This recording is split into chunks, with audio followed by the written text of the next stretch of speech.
So this next section with the Conjuring house, just to explain this to chat, this is going to be different from how I normally do content.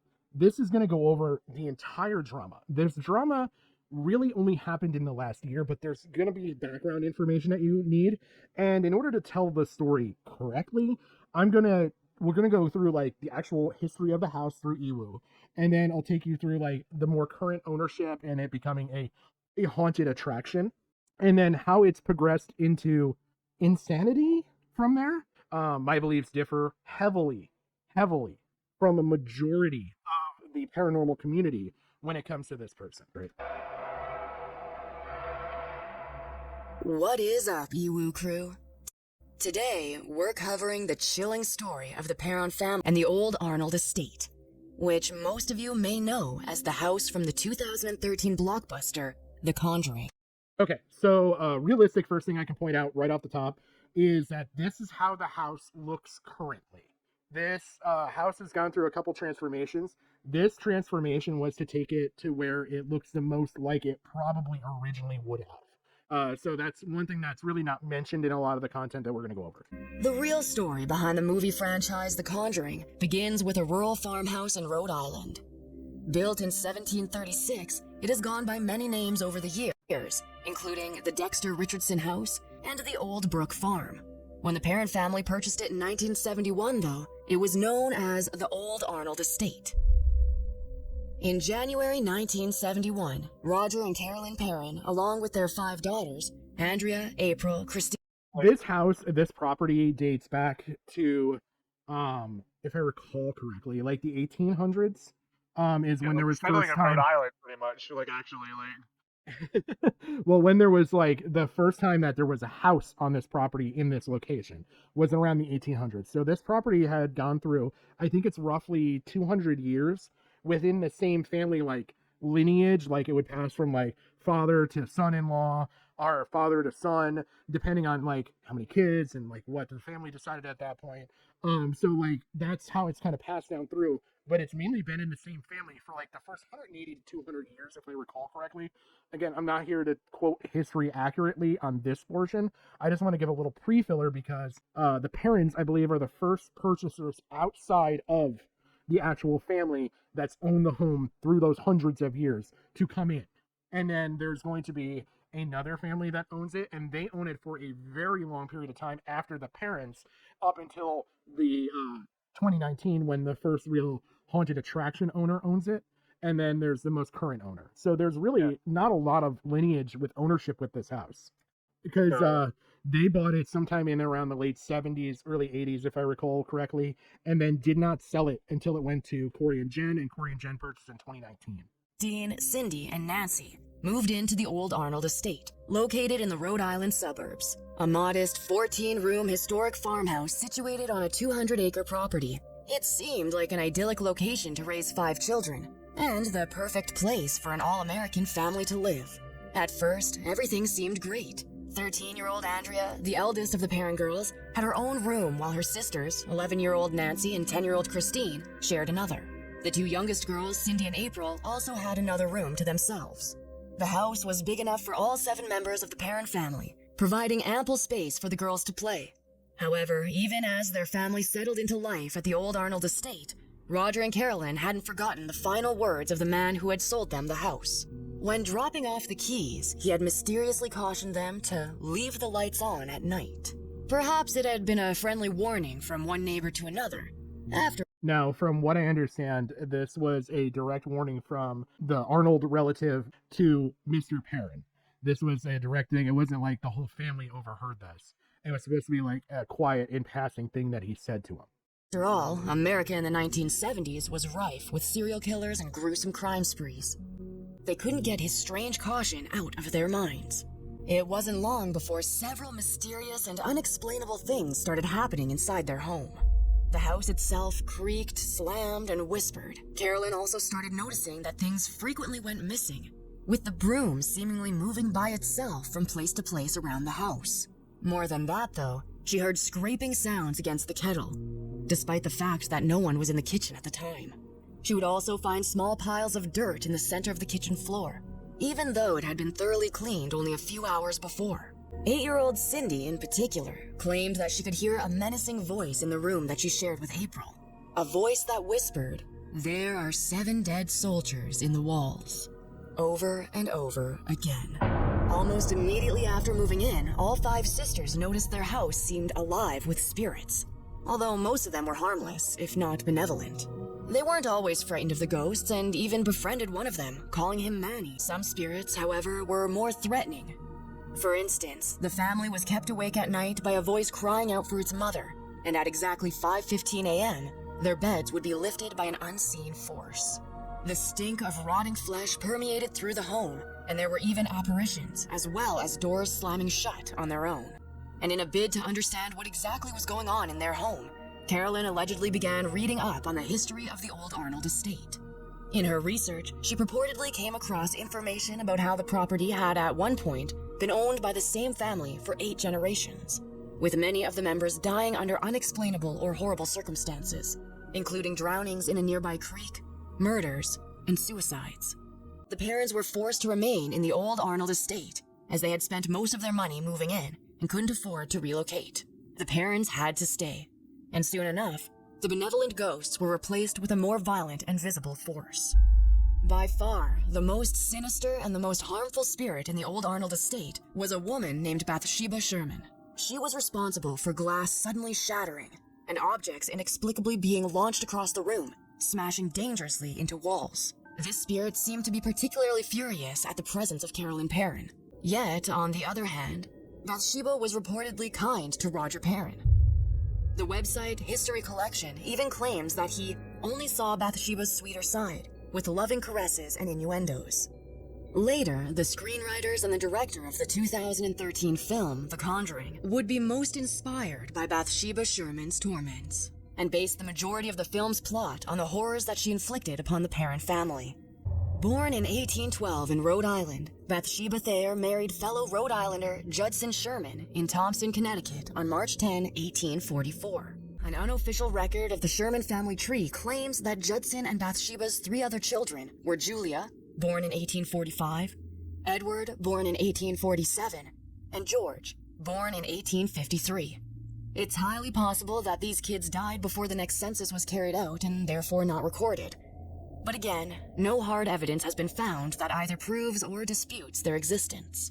The townspeople believed that Bathsheba was a witch, or a practitioner of the dark arts, and they felt their suspicions were confirmed when a baby in her care died under mysterious circumstances. When an autopsy was performed, the medical examiner found horrifying evidence that the base of the infant's skull had been pierced with something long and sharp. Many claimed that this particular object had been a large sewing needle, and it had been done as part of a satanic ritual. Naturally, the locals started gossiping even more about Bathsheba and her alleged involvement with the occult, which spurred the courts to take action against her. But with no proof that she had been the one to drive the needle into the infant's head, Bathsheba was quickly cleared of all charges and declared innocent. Bathsheba died on May 25, 1885. 4 years after her husband Judson passed away. Because of the lack of evidence regarding her alleged satanist activities, some believe that Bathsheba Sherman wasn't actually the malevolent spirit haunting the old Arnold estate and the Perrins. As well, Bathsheba did not actually live in the old Arnold estate, though the house existed. Rather, she lived in a nearby farm on the property.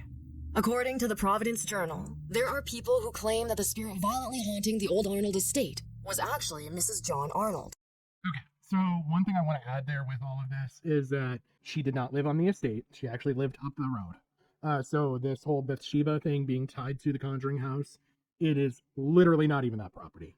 And we're talking, this property is acres and acres of land. I'm sure it shrank over time, but even going right now, it's still a relatively large property for a relatively small state. It's 8 acres. It's huge. The other thing that I'd also like to point out that they don't mention here that I feel is kind of disgraceful, disrespectful, in the very least, is that Bathsheba, because of this stuff, her gravestone has been damaged so many times that it's actually had to be removed.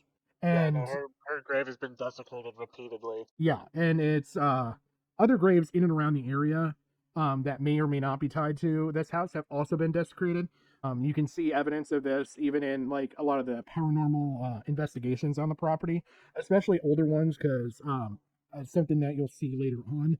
There's some limiting factors that'll come into play with the new owner, but there is there is pictures I've seen through stuff of like other graves with like pentagrams drawn on them and things like that. And in one situation, I actually saw the historian talk about like, yeah, this tombstone had been knocked over and desecrated so many times that the last time it was irreparable, and for preservation's sake, they actually removed the tombstone. I believe they may have a new marker there now. But I don't know. I've seen mixed reports on whether it's been left unmarked or whether there is a new marker there. So I just thought I would add that in. Who had purportedly killed herself in the farm's barn in the 18th century.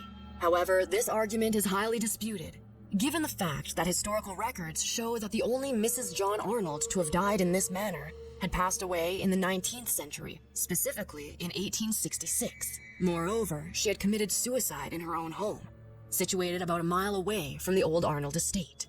The link between the farm and the spirit of Bathsheba Sherman has never been proven. In fact, it had only been a suggestion made by famed paranormal investigator Ed and Lorraine Warren. I think there is a misattribution here. From what I understand, that Mrs. Perrin, the mother, when she was researching, she came across Bathsheba's name and started to come up with this associated story of Bathsheba being the person tormenting her. Up the opportunity to investigate the strange and malevolent things that were happening to the Perrin family in the old Arnold estate. In the film, Carolyn Perrin reached out herself to the famed paranormal investigators to ask them to look into strange occurrences in the family's home. In real life, though, it was a family friend who contacted the Warrens, who, at the time, were working on a case in nearby Connecticut. We never actually contacted the Warrens. Our friend, Barbara, went to see them in Putnam because they did things all around the area. They were informed about us, recalled Andrea Perrin. The Warrens reportedly made multiple...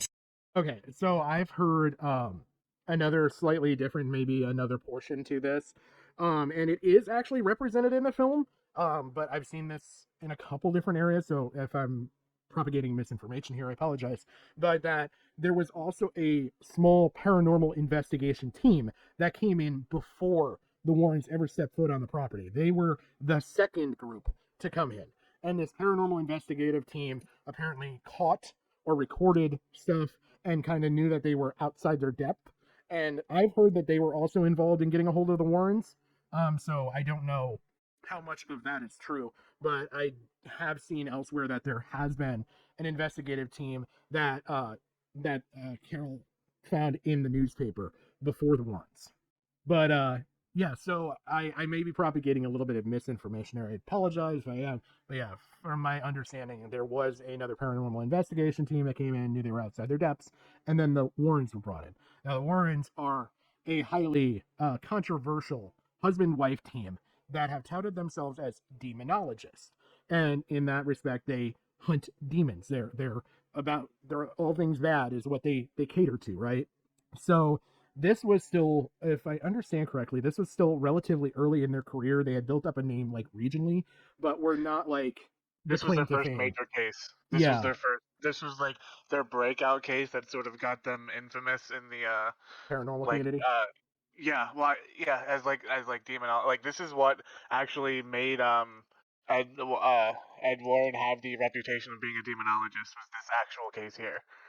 Yeah, you can say this is the ground zero. Okay.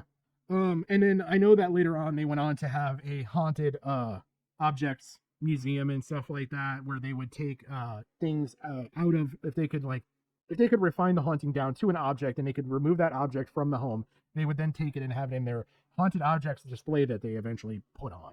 And that was kind of more like the first haunted object museum.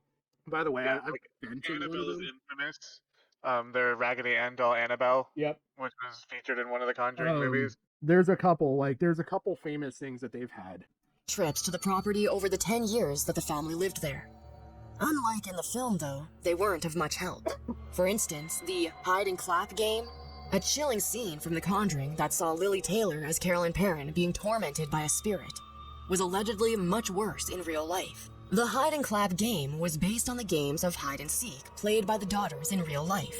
The horrible incident playing hide and seek occurred about 6 months after they moved into the old Arnold estate, when the young Cindy decided she would hide in the woodshed. In order to remain unfound by her searching sisters, She climbed into a wood box with a simple wood panel for a lid. Yet, reportedly, when she pulled the panel over top, she found she couldn't move it back off. Apparently, Cindy started screaming and shoving against the lid. She began panicking when it wouldn't budge. After 20 minutes of her terrified that she would suffocate in the box, her sister Nancy found her and easily lifted off the lid, freeing the hysterical Cindy. In the Conjuring film, the Warrens managed to successfully remove the spirit of Bathsheba from the home, saving the lives of Carolyn and April Perrin in the process. But the real-life Ed and Lorraine Warren weren't that helpful. During one of their visits, they reportedly conducted a seance, accompanied by a priest and a medium, in an attempt to communicate with the spirits that had been tormenting the Perrin family. In the middle of the ritual, Karen allegedly became possessed by the spirit of Bathsheba, speaking in tongues and levitating. The 5 Perrin girls were banned from the seance. However, Andrea claimed to have secretly witnessed it. Andrea's younger sister, Cindy, had also been hiding with her in order to watch the events unfold. She recalled the incident as dreadful, saying that the Warrens tried to help, but we essentially found things got worse around them. Concerned for his wife's mental stability, Roger Perrin threw the Warrens out and banned them from investigating the hauntings any further. A 77-year-old Roger Perrin later recalled, she was possessed. Her entire body was distorted, and it lasted several hours until they de-demonized her. And then, I threw the Warrens out. The family's torment continued until finally... Oh, they don't even tell the best part of the story. He fucking punched him. Yeah, I know, he punched Ed right in the face. He fucking decks Ed in the fucking jaw. Yeah. In 1980, Roger and Carolyn were able to sell the old Arnold estate, settling in Georgia to rebuild their lives and never look back. Yeah, going to Throughout Georgia, those 5 years... or haunted. Yeah. Good move. No, Good move. here's the thing. I get the idea of like historical houses and whatnot, Yeah. and how people want to preserve them. But this ghost shit is just so easily solvable. I mean, if it's attached to the fucking house, demolish the fucking house. Yeah, but then you free it to walk the realm. Yeah, but then you Yeah, can't you don't want monetize Bathsheba- it. You don't want like Bathsheba the showing realm up of in the world that town. we're currently in. Well, I mean, you wouldn't want to just Bathsheba to just show up in fucking town one day and throw a Well, that's can the of thing. baked It's, beans at the back of your head and knock you out. here's what I understand from all the paranormal experts out there is that these fucking ghosts are tied to an object or to a place. Yeah, It's people, like, place, or thing. Basically Yeah. nouns. Like, they're just haunted. They haunt nouns. Like, Only now. well, I mean, that's the thing. It's like, if this is like the ghost, of course they're going to still haunt the land, tear up the land, do whatever you have to, excavate the entire fucking place. It's like, once you just demolish like the land, the house, or the item that they're tied to, their spirit just goes away. I would say otherwise with that, because to play along with your idea, I infer Gettysburg. And Gettysburg, like some of the more prolific hauntings that I know about, yeah. have been in areas that have been changed. Here's the thing, like, the ghosts feed on energy, and if you're going to constantly have like yearly reenactments of the fucking battles, then you're giving them that energy, just kind of like keeping on the days house they happened. there. Yeah, on the days they happen, it's like you're constantly reinvigorating their energy, from what I understand of these like ghost experts. It's the same thing with the houses. People are going to live in there, and they have something to feed off of. Yeah. I mean, to a certain extent, all ghosts are poltergeists wherever the energy may lie. I had to infer that, just to say. I mean, I'm just saying, it's like the best way how to get rid of a ghost, like, ghost busting, is to bust down the damn house. Well, do they, Jim, do they tell the rest of the story with like the King Philip's War in this at all? Because I have nothing else that tells that story, so I might fill that in. I can't remember. I'd Okay. say just fill that in so we can actually get into like the actual like meat and potatoes of it. Okay. I'll play this out because I want to see if they talk about the next family. Though, the 5 girls did all that they could to escape the hauntings. However, one of the later owners of the old Arnold estate, a woman named Norma Sutcliffe, adamantly disagrees with the parents. She had purchased the property in 1987 and to this day claims that she has not been haunted. Neither by the malevolent Bathsheba nor the benevolent spirits that the family claimed preyed on them. Okay, and so to fill in with the Sutcliffes were husband and wife. The wife traveled a lot, like internationally traveled, and would be gone for like long periods of time. So he would be there alone a lot, and neither him nor her, because she would also do era specific like tea parties and stuff like that, and showing like colonial living and things like that. They would do kind of the little reenactments like all that stuff. Never had an experience in like 40 years. Norma had been living on the property when The Conjuring was released and even sued the film for damages caused by fans who frequently trespassed on the property. In 2019, the old Arnold estate was once again put on the real estate market and False. It was not put on the real estate market. was purchased by Corey Heinzen and his wife, Jennifer. Unlike the previous owner, the couple claimed that they often experienced paranormal activity, including faraway footsteps and doors slamming. However, none of their ghostly Also false. It's not only them that purchased it. encounters came close to what the Perrin family had experienced in the 1970s. Unlike the Perrins and Norma Sutcliffe, Corey and Jennifer have welcomed the spirits haunting the old Arnold estate with open arms. When they moved in, they claimed to have slept in the small wing of the home for the first 4 months, saying they didn't want to overstep their boundaries with the supernatural. When they finally opened the door between the main house and the small wing, though, they were awakened by a mysterious, shadowy figure. Corey recalled. No, they did the like. If you like go into like ghost hunting and paranormal and stuff like that, that's the worst thing you can do. Yeah. You like need to like set your boundaries with them and be firm. Yeah. You don't be like, oh hey bro, what's up? Yeah, no, I'm just gonna like not live in my house so that way you can have it. Yeah. Like no, that's like the worst fucking thing you could do. You're literally enabling them. Like, don't give into their supernatural hissy fits. You tell them to fuck off, you tell them right. I gotta ask you. I mean, you guys have probably like seen more into this whole paranormal shit. I think it's a bunch of fucking bullshit. But, I'm on the fence about a lot of it. Like, there's a lot of it that I'm like, there's probably practical explanations for it, but then there's other stuff where, like, the stuff that happened with me at the axe murder house where I'm like, I don't have an explanation for it. Well, I mean, again, like explanations, orbs. It's just like that shit. I mean, that one I kind of believe because it's just orbs. Yeah. Because, I mean, again, spirits draw from power and whatnot. That's a plausible explanation. Yeah. Because, I mean, from what they explain in that, it does sound believable.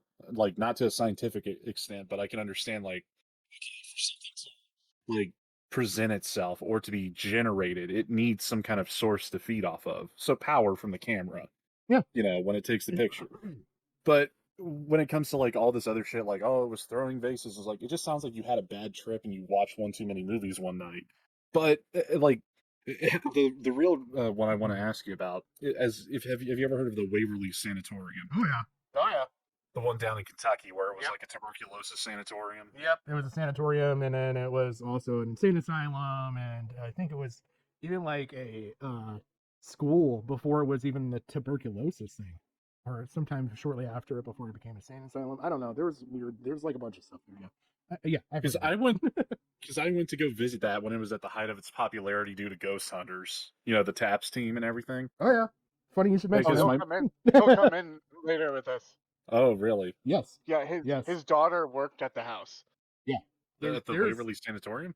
No, at the Conjuring house. His daughter, Satori Hawes, is the one that Jason one Hawes? of the Yeah. human Ouija Oh, you're board. talking about the TAPS team. Okay, Yeah. got Yeah. it. Yeah. But okay, so to debunk a couple things here. The house never did go on the market. It was basically talked about with a friend of Sutcliffe's. Sutcliffe said, I have somebody that I know called Amy. Amy is interested in, or would be interested in the property, I think. And so, So it was a private sale. yes. So Amy gets in touch with Mrs. Norma Sutcliffe, and they talk. Amy's business partner, was Corey. Their intentions this entire time was to make this property a paranormal property, but also to do multi-purpose stuff, because Amy and this mutual friend and all that had actually had kids that have gone to like Norma's like classes and stuff on like 1800s, like cooking and living and things like that. They themselves have been through there. Like, this is a relatively small community. They know each other. And Corey they also knew Corey, like living in the area and all that. And Corey is ex-military too.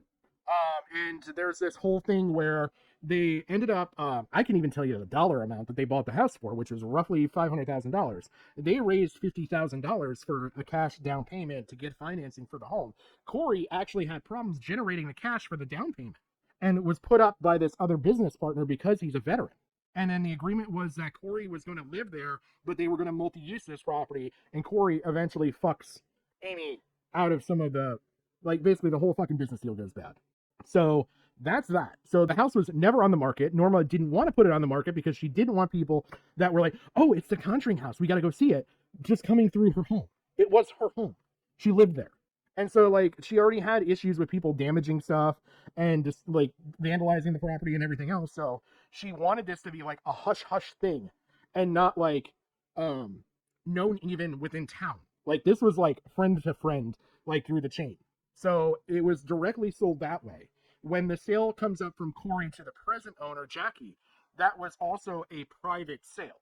And Jackie approached them about, like, oh, would you ever be interested in selling the property? And they were actually kind of in the market to sell it and were shopping around offers at the time.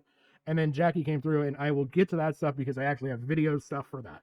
That's all sketchy. It's not, though. People are making it out to be sketchy. I don't think it's sketchy at all when you take the rest of it into account. Okay, so there was a battle that went on between the colonists prior Revolutionary War. So this would have still been under the king's rule. So these are king soldiers, are all painted in blue here, if I recall right. And then okay, so red, this would have been around the red is Native American. Okay, so it would be the French Indian War. The one where George Washington served as like a. So this was called. This was called its own thing. It was like an original skirmish. Not too long after the original settlers came to like Pilgrim or Plymouth and all that stuff. Like the original Pilgrims. Like so, this was relatively early on in like the nation's history. Basically, it's called the King Philip's War, and the area that we're really looking at is right here, and it's kind of covered up by this map here. But this is Rhode Island, and so, if you were to zoom in, there's a couple areas in it. Right in and around here is where the house is. So there is this battle in Springfield. There's this battle in Brookfield, and then there's another battle that on certain maps shows up here. Let's see, is this any better? Yeah, this shows up the other battle. So there was like a couple small skirmishes that happened right in and around there. There's also a Native American settlement, all relatively close. Plus, you had troops moving through the area. So this feeds into the history of the 7 dead soldiers story that you're going to hear an awful lot. It actually comes from this. It's believed that they're from soldiers from the King Philip's War. There's multiple interpretations on whether the buried in the walls was a thing that like is misinterpreted. I'll get to that when we get to that. So this property has been traveled through in wartime. And so there's that tied to the land before the house was ever built. And then there's the house stuff that goes on. So that's something that kind of got brushed over with the Iwu documentary that I wanted to make sure that you guys knew about. We've already talked about the history all the way up to present date. Aside from the newest owner, that is what this entire story is about. Corey and Jen bought the home in 2019 from the Sutcliffes for $500,000. There's allegations against the owner that previous owner that I've already talked about. In 2022, Jackie Nunez bought the property from them for $1.5 million. So in just about 3 years' time, they tripled their money. This has been a point of contention basically across the board when it comes to this property. The owners signed a contract stating that they would sell the property to Jackie. They later changed their mind, trying to back out of the contract. According to them, their lawyers said that there's no real contract here. And in turn, Jackie placed a lien on the property, making it so they could not sell the property, and said, basically, you're going to sell to me or I'm going to take you to court for breach of contract. I feel there's some missing information and screenshots are kind of hard to read, and so it's kind of hard to prove very much detail here. Needless to say, the previous owners made approximately $1 million alone just off the sale of the property in 3 years. Plus, they end up ultimately working for Jackie at one point in time. And we'll find out that Jackie pays very well. Like, there's going to be another person that's brought up later that is a manager, but this is not a large property, and he's basically doing shared responsibilities with other people, and he made $3,000 a week or $100,000 a year. So that leads us into our first video, which is this. I'm going to refer back to this video a lot. There are a lot of important people in this video. I'm going to introduce them to you. All right, starting up top, you have Jason Hawes. He was originally part of the TAPS, the Atlantic Paranormal Society, that eventually became Ghost Hunters on Sci-Fi and the Discovery Channel. Next to them, you have Cody and Satori. Corey was also part of the TAPS crew for a little bit. That's where he met Satori. Satori is Jason Hawes' daughter. They are engaged now. Next to them is Reed. Reed was another property caretaker at the Conjuring house, so he worked directly with these two. Steve, also part of the TAPS crew, has done paranormal investigation with them, also works at the property, is key to a story that'll be brought up later on involving the barn and the barn fire that happens.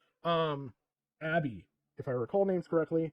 Abby was kind of the administrative person for Corey and Jen, and these two are the previous owners. She worked administration on the property for a while, ultimately ended up working under the new owner, and then ultimately left.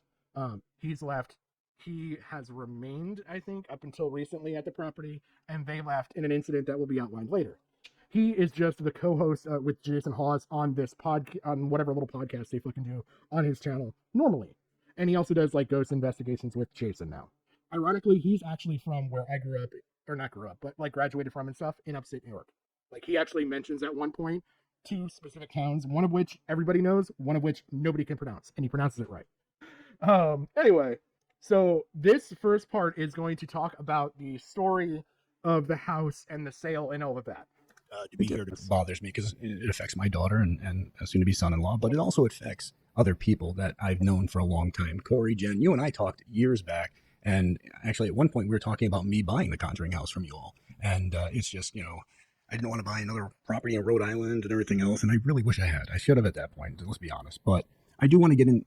First off, I want to get into that. So you guys sold the property to the new owner, and she who will not be named. How about that one? And so did you guys have reservations about selling this property to her? I suppose we'll probably talk about the elephant in the room, since I'm assured by people that it's already spreading around on the internet, so I do feel it's comfortable to talk about it.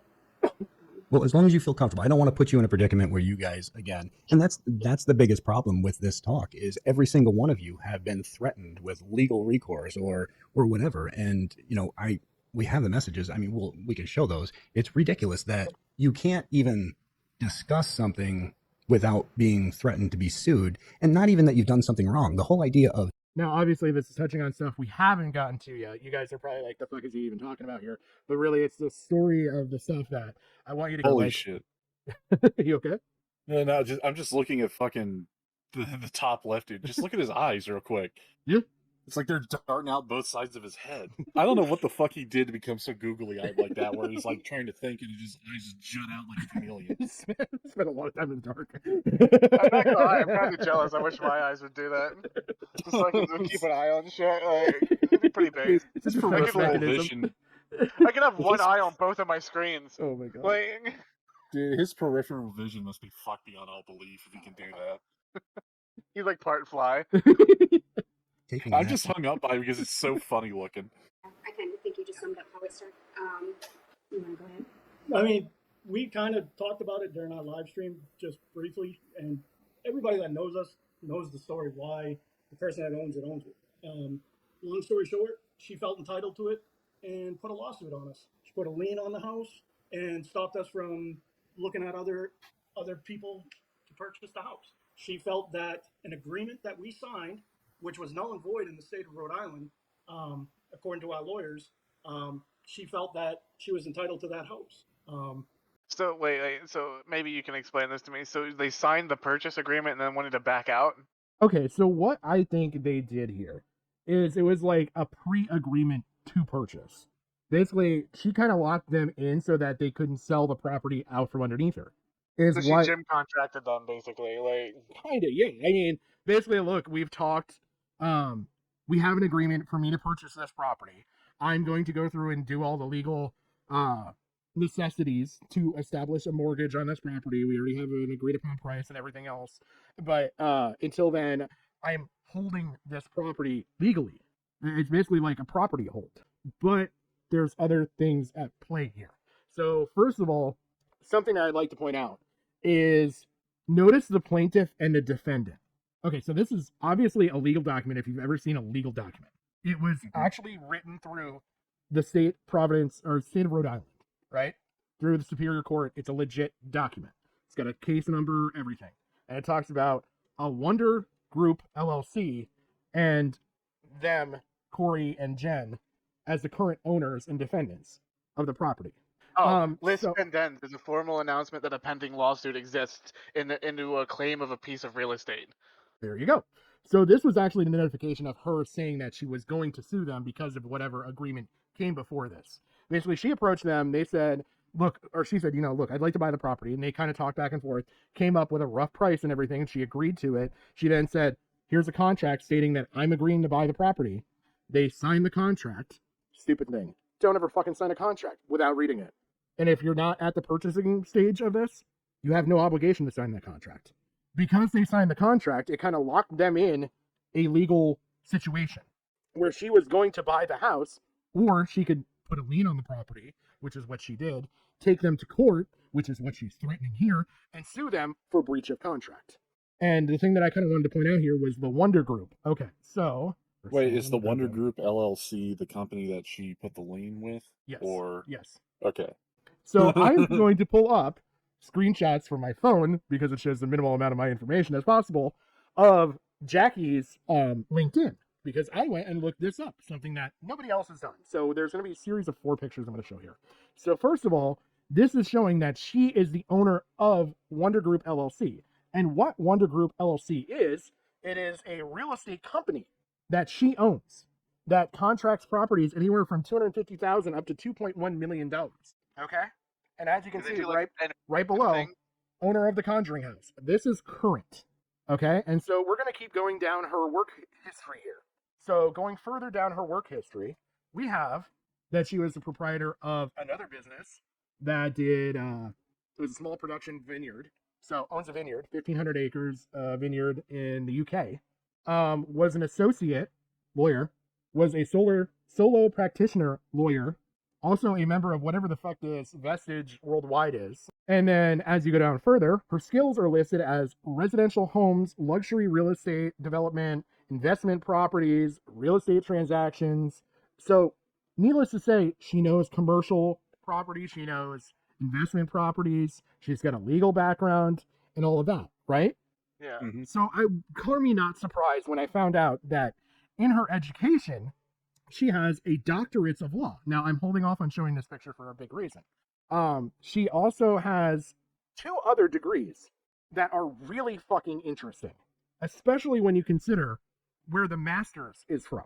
So she has Northeastern University School of Law, doctorate of law. Okay, so she's done the full lawyer shit. Northwestern University Psychology, bachelor's of science in psychology. University of Rhode Island, master's of counseling psychology. So she's got psychology degrees and a legal background. Do you think she's going to make some stupid mistake filling out a document like this? No. In fact, I just looked up Vestige Worldwide. Yeah. And it's a like a sustainability and legal compliant group that helps businesses make sure that they're environmentally compliant with like regulations. Oh. So that would go with like the real estate, like knowing like, you know, what, like, you know, oh, this is where you can manage your waste management, this is the companies in the area, this is, you know, how much zoning you need for your trash bins or whatever, and how to get rid of your basically. So basically, it's an EPA consulting firm, right? Yeah. Yeah, on a legal front, yeah. Yeah. Okay. And this business that she's had for 21 years, not a new business, started and lived through probably one of the worst financial crises in the country. And it was a real estate crisis. Lived During through that. Real estate companies like not shuttering down during a real estate crisis. Yeah. So she knows her shit for some reason. You know what I mean? Yeah. She's not an idiot. And this was in Boston area. So it gives a lot of different clues about how intelligent this person is that they're working with. A lot smarter than the people you're seeing on your screen right now. I'm sorry to fucking say it, but she is. At least in this field, like. Yeah. Okay, so I gotta ask the obvious question, given like the whole, you know, schooling background. She's got 2 in psychology, 1 in law. Is she trying to, like, you know, gather up all the haunted houses that she could to, like, console the ghosts and make them go away through psychology? I have a darker theory that I will get into when I get to that point, because you're gonna have to see all the crazy. I don't want to spoil stuff. This is already kind of spoiling the story, because now you're gonna go through the story with the knowledge that I didn't have until the end of knowing that she's a lawyer and she has a psychology degree, a master's in psychology, and a doctorate in legal, and multiple like established businesses. So she's probably got a little bit of money too.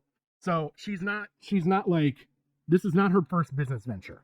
Just keep that in mind. Myself, I remember what it was called. No. What we signed to begin with before we sat down for the purchase and sales agreement. Yeah. We broke that contract before we sat down for the purchase and sales, because our realtor had assured us that in the state of Rhode Island it's not against. So we backed out after. I mean, I don't know if we can actually. They were advised by a realtor that this isn't legal, not by a lawyer. There So is not a like a key realty thing. lawyer. Yeah, like what she is. The person that's buying the house that might have a little bit of knowledge on this stuff, especially seeing she also went to school in Rhode Island. She is not a practicing attorney anymore, but that doesn't dismiss like she had multiple years of legal background. Like she was a practicing attorney with her own firm. From her own firm, she went on to do corporate firm. From corporate firm, she went on to do real estate investment shit, and like so she's gonna obviously know what contractually she's gonna understand it better than some schmuck who's just grown the real estate side of the business. Not to say that they're schmucks, but This is like her golden years. Like, I'm chilling out. Yeah. Like, this is what she's doing when she's chilling out. Yeah. At the end of her career. Imagine what she must have done in the beginning of it. Yeah. And so she was smart enough to protect her investment and having them sign a contract. And then they say they broke the contract. Doesn't matter. If they signed it, it's a legal contract. Like if you sign your lease for an apartment, that's a legal binding contract. There's no lawyers involved in that at all. Like there's multiple contracts you can engage in and never have a legal party present. Dealerships, when you sign up for financing, it's a legal contract. Take out a credit card, that's a legal contract. Anything, especially dealing with finances, it's probably going to be a legal contract involved Gym with it somewhere. memberships. Yeah, Gym memberships are notoriously predatory. Yeah. Like, I wouldn't know, but Jim might. I definitely know. Yeah. I know there's things that we can't get into, like financially. So there are reasons behind. There are multiple reasons, I should say, behind why we backed out, and I put some personal notes on that because. Now, what they're going to play up is, and I'm sorry, I'm going to point some of this shit out, whether you hate me or not. They're playing up the aspect of they're guilty. They feel bad. This property went to a bad owner. That's something they're going to play up a lot here. They made $1 million plus some working for this woman. They had no issues working with her for like a year. And you cucked to ghosts. like let's just let that sink in too. Like in the world of the paranormal that you supposedly know, you broke like the cardinal sin of like not enforcing boundaries with the spirits. Yeah. Like so like even like putting all of that aside, looking at it from like the realm of like what you're supposed to be quote unquote into, you're not even like following. Well, and then there's the other side of this that like you did take this property and turn it into a ghost hunting location. Okay, so like you took this and you monetized this location specifically for this. You were in this to make money too. And that $1 million that you made, that's not even taking into account how much you got when you guys rented out the property for all the years that you owned it. Yeah, that's true. That doesn't count their actual revenue they earned. So yeah, I'm that's too deep to get into because there's employees, so there's going to be expenses. You're paying property taxes, you're paying light bills, all of that. I'm sure there's expenses in equipment that you then loaned out. How long it took to pay that stuff off. There's a lot of stuff at play here. Don't get me wrong, but it was an investment. You didn't go into this losing money. Feel backing out before we sat down to talk to that on our part, but it was also not going to go the way she wanted when we sat down anyways. Her closing date that she needed to do was way too long. So long story short, we decided to not sign the purchase and sales agreement. She put a lien on the property in order to. There's a couple other things that stand out to me right here. I'm sorry to keep pausing. That from a business purchasing side of things. Now, I've looked into actually purchasing businesses and everything else. It's not quick. Like, properties can close in 30 days. And maybe that's what they realistically thought. But when you're purchasing a business, you want to look at all the financial records to understand what you're inheriting. Because they could have business debt that when you're buying the business, you're going to inherit. That is different from the property debt. Like, they could have taken out business loans to pay for COVID stuff and everything else. Guess what? That could be tied to the business, not necessarily them as the business owners. So yeah, like repairs and stuff too. Yeah, the condition of the property. You're looking at the financial conditions, the property conditions. You're trying to make money going from like day one, pretty close to it, because now you're going to have to pay off whatever you take out a loan for. So she's smart enough. She's done business stuff enough.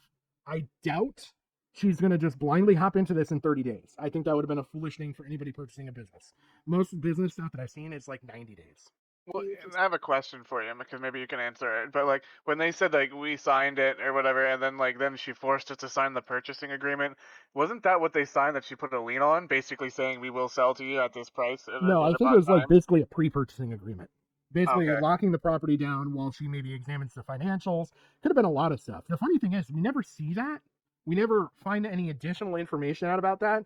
They feel free to trash talk this person, but I think that their hands are a little dirty here too. Because basically what they said was we set up a contract. It was contracted that she was going to buy the property and that we just needed to start the processes, or the processes were in play. You never know. It could have been she was out so many dollars in expenses to have she could have been paying for all the property inspections, looking through the coding, looking through the zoning, looking through the valuations, looking through the books. Who knows if she's probably got financial people that are going to then go through the oh crap, what is it called? Like the archival financial data, because you're going to want to find out, like, is this person, am I buying from somebody that's cooking the books? Like, because she lives an hour away. Yeah. So when she's down there doing business, it's not. I would understand, like, you wouldn't want it to do like a once and done thing. Like if you're there, you want to get it all done at once. Like when they bought it from owners that were residents. They're turning this into a commercial property. So they've already done all of that work, right? Whether it be like, who knows, zoning for renting could be different. Who fucking knows? New England especially is weird about all sorts of shit. Is probably different. Property taxes, yeah. Yeah. Business licensures, insurances, occupational inspections, all of this. There's tons of stuff. It's not going to be a one and done, like, easy thing. So yeah, you want to make sure that the owner's not going to quick sell to somebody else while you're paying all this money to investigate all this stuff. And if you do, you're going to probably want to make sure you get your money back. So I bet that's probably what that contract stated. And when they didn't want to pay her for her fees and expenses or whatever, she basically put a lien on the property. I'm out this money. You're backing out of this contract. Pay me my money or sell me the house. That sounds completely fucking legal from everything I could think of. I'll make this go away if you disagree with what we agreed upon. But yeah, they're going to play up the sad story of like, oh, she forced us to do something we didn't want to do and all that. And it's funny, another thing, like, obviously I'm picking here how quiet they are talking about this part when later on when we hear about other things, you'll notice how loud and proud they are to state things about her. Well, here's the thing that I don't get. Like they love it and they didn't want to do it, blah, blah, blah, blah. Then why did they even use selling it to her? No idea. Like, if you were happy with it and stuff like that, why not just keep it then? They came to an agreement. They wanted out of the property because apparently it was making this dude abusive and violent. Are you fucking kidding me? I am not. You can actually go back, and words out of his own mouth are, we wanted to get away from the property because it's making me violent. Okay, so we can add actual poltergeist to the fucking list. Yeah. So and it wasn't me. It was the ghost that gave you the black eye, sweetie. We're just nicking the surface of how crazy this gets. Stop it, Tom Arnold. Stop it. And she's standing over beating her. Stop it, Tom. I don't want to do this. Leave me be, Bathsheba. Continue to go to court multiple times out of our pocket. It was either sit down and discuss it with her, and which we did. The realtor suggested, let's just talk this out. She really loves the property. She clearly is fighting for it. Maybe that just shows how much she loves it. And we sat down with her. I wonder why the realtor would have a motivation here. Could it be because they were maybe making 6% of the sales on the property because that's kind of the standard in real estate? Yeah, it's like she spent all this time. I totally wouldn't go through with it after I put all this money and effort into this. I don't know. I might sit there and really urge people to do something they might not want to do if I was getting paid $100,000 for doing literally nothing else at that point. I'll be honest, I loved her. I thought she was great. I thought she showed the love for the property as well. I thought she showed the initiative, that she was willing to fight for something that she really wanted, and this is a decision that we made. What are the chances that Bathsheba is like completely possessed this woman and saying, "I'm tired of this house being sold. Fuck off." I swear to God, if fucking I see another Timmy bringing in a goddamn Ouija board asking what my name is, I'm gonna fucking just snap. Like, there's like so Tom much. Arnold, motherfucker! It's on the door. It's on the door. I'm so excited for Gigi when we get to the part of the human Ouija board. Oh yeah, devoured. There's a human Ouija board. Wait for all of that. We're almost done with this part. This is probably one of the more boring parts, but I just wanted to make sure you kind of knew the story here. Yeah, looking back now, I can see how she's strong-armed. I can see how she put us in a position where we felt like they were strong-armed into taking $1 million. I've never heard that description for taking $1 million in my fucking life. Please don't give me $1 million. Yes, I really don't want $1 million. Yes, I will also be on that list. Please don't sponsor us, Conjuring House. You could strong arm me for substantially less. See how she put us in a position where we felt like we had no other choice. And so she put an illegal lien on the house. Yeah. And illegal lien. Said we could win the case. However, they said it's going to be dragged out for at least 5 years. It could be dragged out for And honestly, like, I was just in the mental state that I couldn't do more time there. I honestly couldn't. You know, I've talked about it and stuff. And All right. So things were pretty normal for the first year of ownership on Jackie's part. Late in summer 2023, we get Sam and Colby. Sam and Colby are Oh, young paranormal YouTubers. They've been at this house 3 times, twice in 2021 in July and October, or roughly. I would give it actually probably a month earlier, so probably June and September. And then a third time for what they deem as their Hell Week in Halloween of 2023. So we're not playing these, by the way, but I just got to show things here. So they stayed for a whole week and made this 4-part thing about their stay. Okay, and the first part is really what we're interested in here, and I'm going to show some footage because this becomes key. First of all, that's Jackie, the current owner. Wait, that's the lawyer chick who put the lien on everything? Yes. All right. So we are going to listen to this. And Gigi's gonna have a fucking fit. I cannot wait. Satori and Cody are the human Ouija board. I'm gonna. Oh yeah. I'll go back to this. So we'll start from here, 10 seconds back. Can you reintroduce yourself? All right, well, I'm Satori Hawes. I'm Cody Desmian. We're caretakers here at the Conjuring house, and we also communicate with the other side, I guess you could say. In a very interesting way that we kind of found out by accident. So the first day we met, we were paired up with each other to investigate a private residence. We thought the place was really active, and then the next investigation we went on, the same activity, a lot of footsteps and banging sounds, and then the other team members were like, maybe it's something with you guys, you should go experiment. We found out that eventually, over time, that when we hold hands or hold wrists, it's almost like flipping on a light switch, and it kind of draws them in a little closer. And we only do this for people who cross our paths naturally, and don't do it for money or anything like that, so just as what it is. We can't guarantee who comes through, so that's just your warning. It could be literally anyone that wants to communicate, so if you guys get uncomfortable at any point, just let us know, okay? Do you guys have a name for this technique, or what would you call it, method? We don't. That weird thing we do. We do a lot of sessions in the house, especially with Jacqueline, and the session we did most recently, Abigail came through, Abigail Arnold, and she said that she wanted to talk to you guys, so we're not really sure what she has to say. So we expect her to come through. Who else? We don't know. Is it best with lights on or lights off? You can leave lights on. You might want to evaluate the setting. You'll hear them walk into the room from different angles, usually. Okay. You're gonna hear everything. All right, we've already been hearing things in this room. Okay, so Gigi, what's your initial thoughts without actually seeing the method yet? Okay, initial thoughts. I'm excited for this. It sounds like they're playing a game of telephone at this point. Uh-huh. As far as like the method, I see the Ouija boards up on the fucking mantle. Okay. And I'm guessing it's going to be like, Logan Paul pointing at the dead body in the suicide forest. No. For like whatever letter they conjure up in their head. It's better.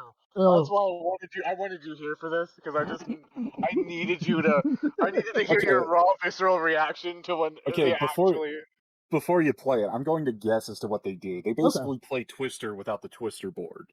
And then they come up with some retarded fucking message from the dead. Is the idea that you're going with? Unfortunately, no. Where they actually contort themselves into the letters. That would have actually been more genius, in my opinion. Yeah, because I'm thinking like the human Ouija board is like, okay, you're going to. It's like, what is this? A game of Twister where you twist the board into a message? Okay, my clue is you will absolutely hate the alphabet after this. Okay, hold on. Play it before you hold up. Is it gonna be even more retarded than the Special Olympics? Yes. Oh, yes, it is. That's why I wanted you here for this. Because I just needed to hear you shit on them. Like, I needed it. Like, I can't wait. No, it is not the Estes method, which actually Sam and Cody were introduced to by Sam and Colby were introduced to by Cody, the previous owner, when they were there on one of their prior visits. That's kind of where they learned about the Estes method. This is not that method. The Estes method, for anybody who doesn't know, is basically somebody puts on noise canceling headphones, and it basically does like that static radio kind of quick repeat stuff. And the person's typically blindfolded, and they have the noise canceling headphones on, and they're basically supposed to just shout out whatever words they hear. Meanwhile, somebody else who's not blindfolded, not anything, is asking the questions, and then supposedly it's supposed to be like question and answer. Like, and so the answers. But yeah, the answers are all coming from somebody who's sensory deprived otherwise. Yeah, it's like a conduit method. Like they're taking that living person that's sensory deprived to be like a conduit or a mouthpiece. Yeah, this is not that. So It's even better. Because that one even sounds believable. I know. Oh, just wait till you see their method. Oh, God. I can't wait. There are going to be debunking videos that I'm going to show after this. So if debunking something breaks your heart, this may not be for you. Gigi, I know you're fine with it. It's so no, but I would encourage you that even if you're a believer like me, to watch it because it is delicious. It is absolutely delicious. Okay. Okay, hit me with it. Alrighty. The following footage you're about to see, we left completely unedited and completely uncut so that you guys could experience it the way that we did. This affected us so much that we even flew back to the Conjuring house a month later to try to debunk what we saw, and we couldn't. We'll include that footage here at the end. We want you to watch and give your honest opinion about what you think, because after Sam and I experienced this, we've been thinking about it every single day since. Alright, so if anybody's here and you can hear my voice, I'm going to connect with Cody right now, and wherever you are, I'm going to ask you to come close to us. And just stomp your feet or hit something as loud as you can so we know you're here, okay? Can you come in here, please?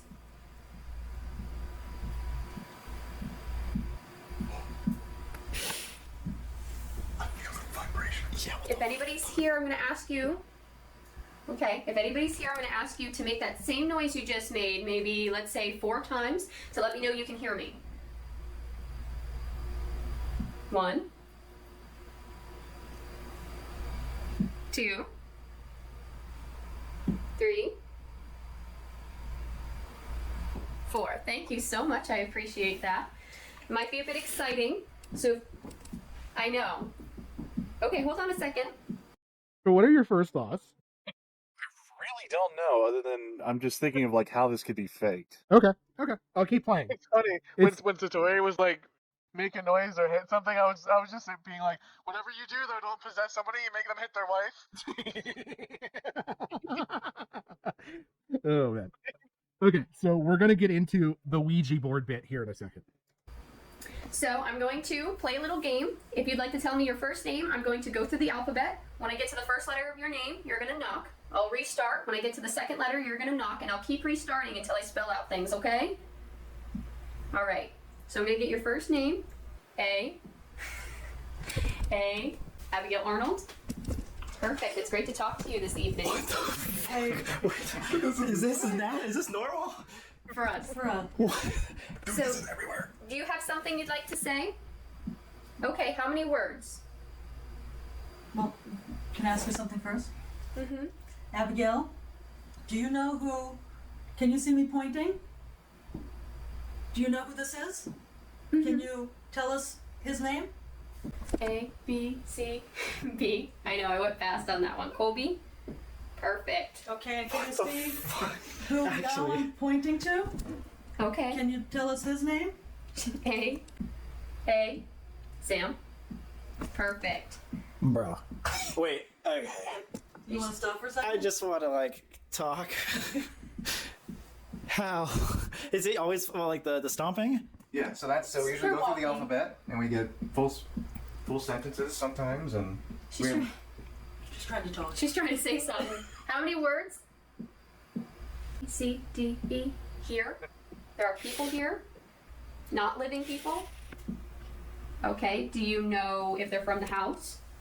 1 for yes, 2 for no? No. Are they new? Okay. How many people? Yeah. What does that even mean? Does that mean like You guys might have brought people. five things are attached to us? No. That there might be 5 spirits that are here that have come here to maybe talk to you or something. Can somebody come forward first? Whoever would like to come forward first. we just need your full name so we can figure out who you are. So somebody come forward. Or if Abigail can help. A, B, C, A, B, C, D, E, F, G, H. Okay, does this make sense for you? Do you need a break? Yeah. Okay. Can we take a quick break real quick? Can they stay around? Okay. So thoughts so far while I fast forward here. Okay, it's like a mix of two things. It's the first thing where they're like doing like the whole Abigail horse shit. I think someone's in the goddamn crawl space knocking on the floor. Okay. if this place doesn't have a basement? Because how else would they be able to feel the vibrations? It does have a full basement. Okay, so someone's down there just knocking with a broom on the floor above. Okay. As far as like when it comes to the Libby Golbach, I'm pretty sure this is like a cold reading trick that psychics use in order to like get people to believe their bullshit. You know, when they're like in a room and they're like, "I'm feeling a name, starts with an L," and then someone pipes up, and like, you know. Okay, I know what you're saying. I know what you're saying there, but so I'm gonna show one part here to substantiate that on the broom knocking, so to speak. If you want to go down, it's up to Can you. we follow you upstairs? Yeah. Okay. Okay, and just do it upstairs. And then do it again upstairs. Okay. Sure. Is that okay? Yeah. No, of course. Wait, where is this? Can we do it in this room right above us? Yeah. So guys, just take a peek at this. Is what it looks like. There's just wood. There's nothing. There's absolutely nothing on all of that. Just take that in. Okay. Now we're gonna go up to this same room. Here we go. You ready? Can you come upstairs?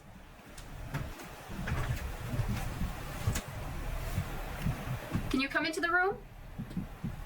There it is. Well, what's funny is that I wanted that section to be the longest so you can see how the gimmick works. Try to get the camera as close as possible. I know, right? You should do a couple later. I know. Are we like gonna dance over? No. Again, I think that's enough proof in the pudding. We switched spots. We saw their shoes. It's still hidden. Thank you. Insane. So who's with us? Is this Abigail still? Yeah.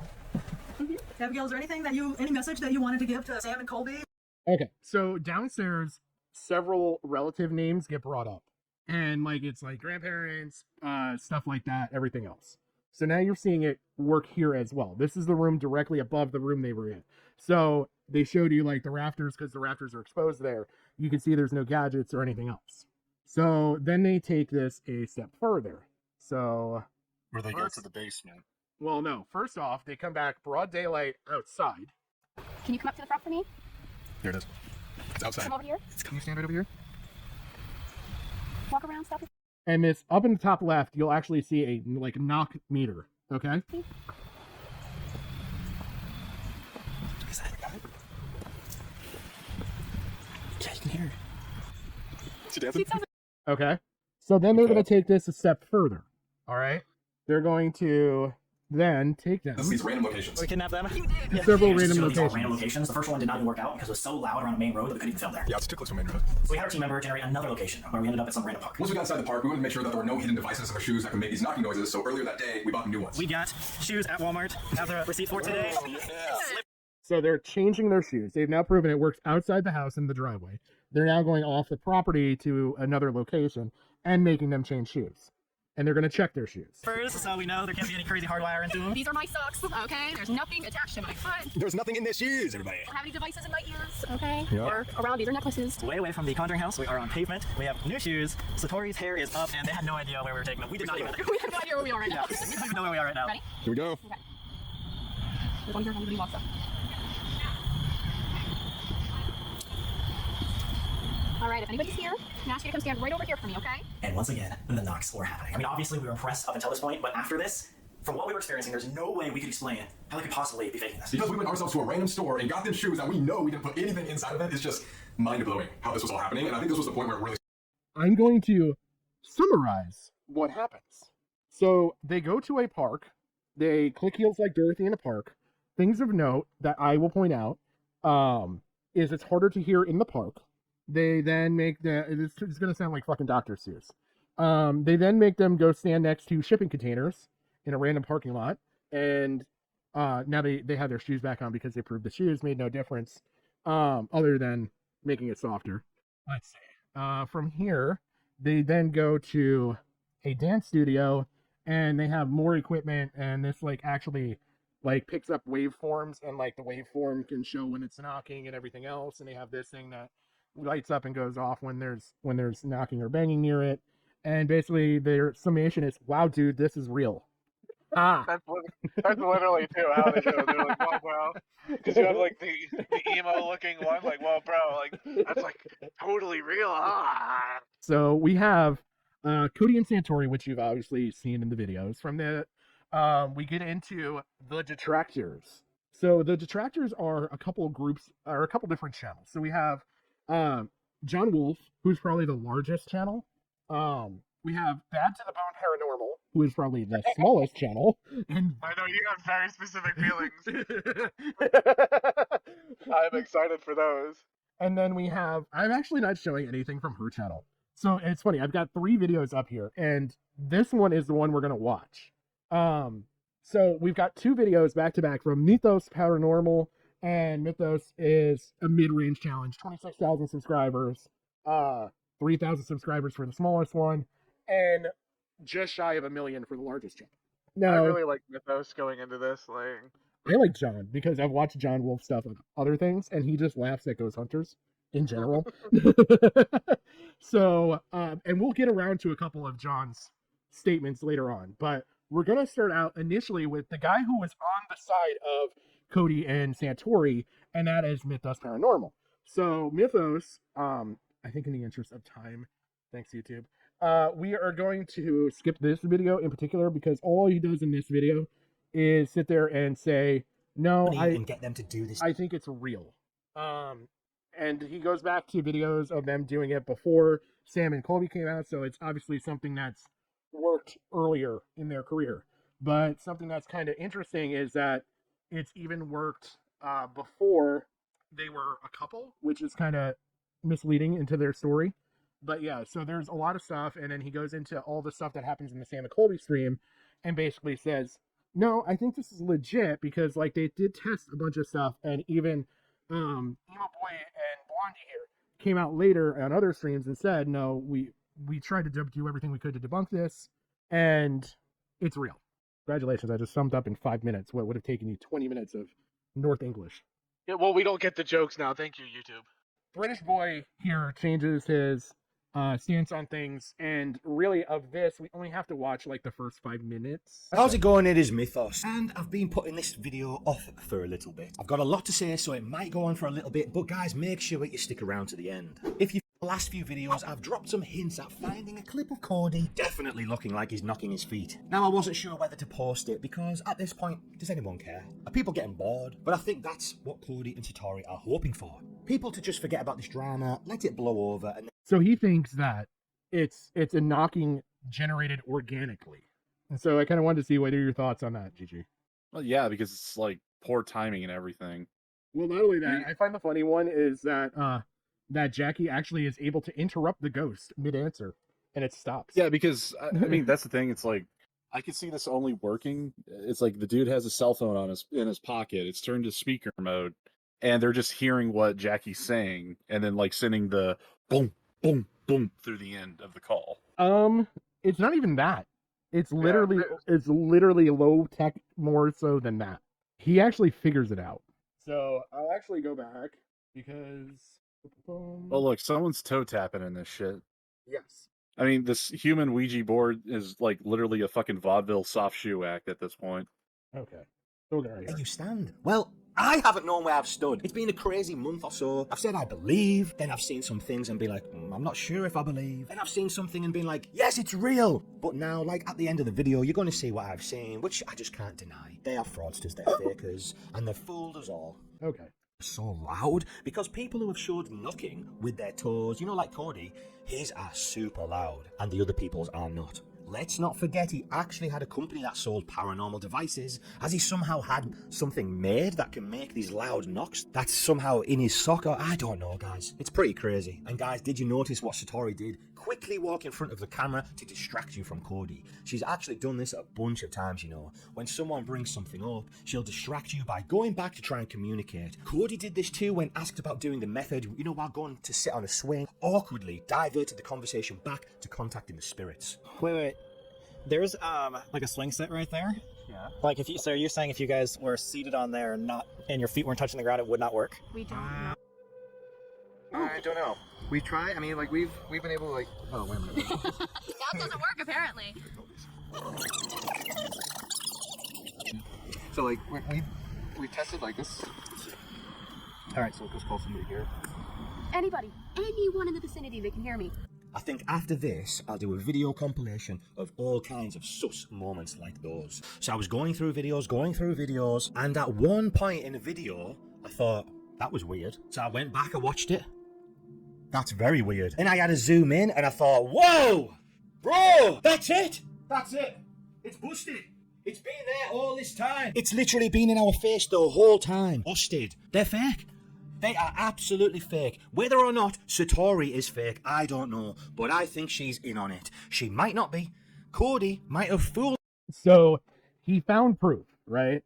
And I want to fast forward to where he gets to the proof because it's pretty fucking damning. All right here. Check this out, guys.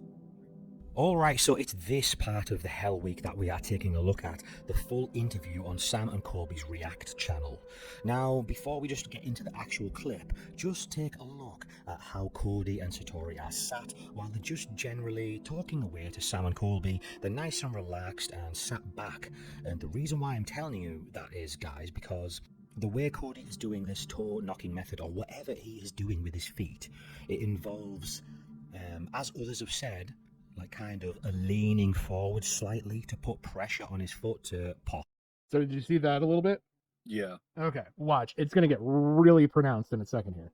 Or knock, however he is doing it. So when he stood up doing it, you will see him slightly lean to give a bit of weight and pressure on. So what he's showing here is the lean forward with the leg is what you want to look at. And when he's leaning forward with the leg, it's triggering the pop meter over on the left. And it's not a knee joint. It's something else because he can manipulate his body to do it at different points, and it's not consistently this forward motion On his foot. So just pay attention to how he sits when he's trying to do the method, because the way he ends up sitting is going to give him a lot more pressure and weight to force down onto his feet, as you're going to see. I just wanted to explain that a little bit, guys. So okay, let's get into this actual clip of Cody. Should we walk away? Hello? Oh. Did you see it? Because like he's gonna point it out, but like now that I've had it pointed out to me, I can even see it without him pointing it out. Yeah, again, it's just like subtle movements. Yeah, it's really, really, really subtle. He's gonna point out where to look though. I'm still here. Did you think you would ever be heard by that many people? Right, this guy's here. We've got a better No, angle what would you here. like to say? Zoom in and. Oh. A, B, C, D, E, F, G, H, I, J, K, L, M, N, O, P, Q, R, Oh, get S, ready. T. Hey! The big one is to watch the top arrow. You can see it really pronounced. P, Q, R, Oh, S, get ready. T. Hey! Q, R, Oh, get ready. Hey! D, E, F, G, H, Oh, A, B, C, kind of missed that D, one there. E, Oh, he's reset. He's reset. There you go. Thank you. Oh, there you go. So he's popping the tendon on the outside of his ankle, and the elevated heel makes it sound more pronounced. Go back, watch it. J, K, Right. L, M, N, O, P, Q, R, Oh, get ready. And you can see him Yeah, I squeeze. see it right there where he clenches. Yep. Ready. A, And then it pops and releases back to normal. D, E, F, G, H, A, B, C, D, E, Reset. D, E. Reset. Yeah, you can really see it with this one. Boom. The big pop. A. Thank you. Thank you. So And is it it's- the clicking device, or is he just literally popping his ankle? He's literally popping his ankle. And he's learned to articulate it and make it sound louder by lifting its heel. And the funny thing is that Mythos has actually learned to manipulate his joint to do it the same. He's like, it took a little bit of like trying. He's like, but once like I started learning like how to position it, he's like, then it was able to like really able to get it going. And he's like, and I can do it just as rapidly as he can. It's going to deteriorate the fucking. Oh yeah. Yeah, this guy's gonna have freaking ankles the size of a fucking football player's neck in like 20 years, but you know. He'll have his money though. You know, he'll have his bag. All right, so all of these detractor videos started kind of putting pressure on Jackie, the owner of the property, and it wasn't a good look. And so during all of this, some other things were going on behind the scenes. These videos majority of them came out around, you'll see this one's December, there's some in November, there's some in January. Well, around mid-January of this year, 2024, staff were complaining about dangerous conditions in and around the house, including unstable flooring, flooding in the basement, heating issues, and icing in the driveway. Jackie was supposed to come and take care of the property per communications between her and the team. So the team would include, at this time, I think that Corey was gone, but Jen was still there. Abby was still there. Reed, Brian, Steve, Santori, and Cody, and maybe a couple other people. And so Jackie said, like, okay, I will come take care of the property. I'm coming up tonight. Well, that communication kind of floundered, and she didn't make it up there that night. So they then basically said, look, you need to be up here by, 11 o'clock. That's when everything opens, and there's going to be people here expecting tours and stuff. So the team ends up leaving the property unattended, with the expectation that Jackie would show up and be on site for tours, etc. Well, she doesn't show up. And one of the other issues noted during this time was the burst pipe that I previously mentioned. It was fixed by Jason Hawes, who you've now previously seen. Jason Hawes being of Ghost Hunters fame. And then Cody and Satori met through Taps and Ghost Hunters fame. So since that kind of brings us to this next video, which should be right here. Well, you know what? Let me ask this. I have a thing about her not showing up for tours. So yeah, so I was the caretaker for that week. Reed, you're finally talking. Here we go. Yeah, that was a fun one. So it was. Does anybody remember? It was winter. There was a pretty bad snowstorm. I know that. Can I share? Like Can I share the text? Can I show the text message? Yeah, of course. Yeah. Okay. I just want to make sure before I go do it. I don't want to overstep on you guys. So, all right. Hang on. All right. Make sure you show Reed's really cool sign. Is this the one right here? At this point, the entire staff is at a loss on what to do in regards to the business. That's correct. That's the beginning of it. This was. We have tried every avenue we can to think of to reach out to you. We gave a deadline Tuesday, January 16th, 2024 for you to get some help for the entire staff would walk. We don't want to walk, but you've left us no choice. We can no longer work somewhere we don't feel safe and aren't being paid. Can't get in touch with you. You're completely unaware of the issues that have been going on at the house for the last 2 weeks. No means to pay for them, including basement flooding, which I was there for. A new pump had to be installed, a jack post. Yep, installed that too, and keep the floor from caving in. Having to shovel the snow by hand. Neither of the snow plows are working. The heat is still a problem. There is a desperate need for salt. The driveway is a sheet of ice. Who wrote this one? Is that you, Reed? That was not me. That was me. Oh, okay. All right. So Sorry. That was me. So, yeah, that was sort of what was going on, just kind of making it aware, and there was no response coming back. And Reed was on staff during a lot of situations like that as well, and not showing up. Okay, so I can show the next text. You go with that, Jen? Yes. It's got some blacked out area. All right, so this was the response that he received. Afraid that just trying to fly in my face. Good times. Let's see. His eyes didn't help him in even that coming. I think there's a little more to that. Well, he hasn't fully evolved. He's working on that. Oh man. All right. A second. There's more to it. Oh yeah. Here's I'll pull this. Oh, we missed some of it. A second. There's more to it. Oh yeah. Here's I'll pull. That was the first one. Yep. I think there's a second one. The Conjuring house tonight. Oh, so basically it's her just saying, like, look, I'll be there by 8:30 tonight. And this was the day before all the stuff was supposed to come. And so we will just fast forward. 8 p.m. We'll be canceling all scheduled events and offering refunds to guests for the next week. Give you time to come up with a plan. At this point, you do not have staff coverage starting tomorrow morning, and no one is willing to come in and cover until you receive some help. We are all devastated by where we are now, but we feel like we don't have a choice. We wish you the very best and hope you will get the help you need. I mean, it's a worried text. Yeah. You guys were extremely worried about her. It's been emotional road for sure. Like it's been an emotional. And at this point, I had been done for 2 months already. I was just the mom of the group. I was the go-to person who tried to keep the group together. Like I wasn't trying to be part of anything. I was behind the scenes, just trying to keep the group together. All right. And I was the lazy aunt, or whatever we say that. Like I'm the one who was in contact with her, but nobody could get hold of her. Gotcha. And her response was that she was showering. She was going to be there by 8:30. I understand. I want to touch we keep on losing Aaron. Aaron, you're back. I mean, what is wrong with your internet over there? You're the only one getting booted. So she says she should be there by 8:30. She wants to discuss. Her app is completely down, and I have not been able to see anything. Blank was given the checkbook days ago to get whoever paid, so that part I'm confused about.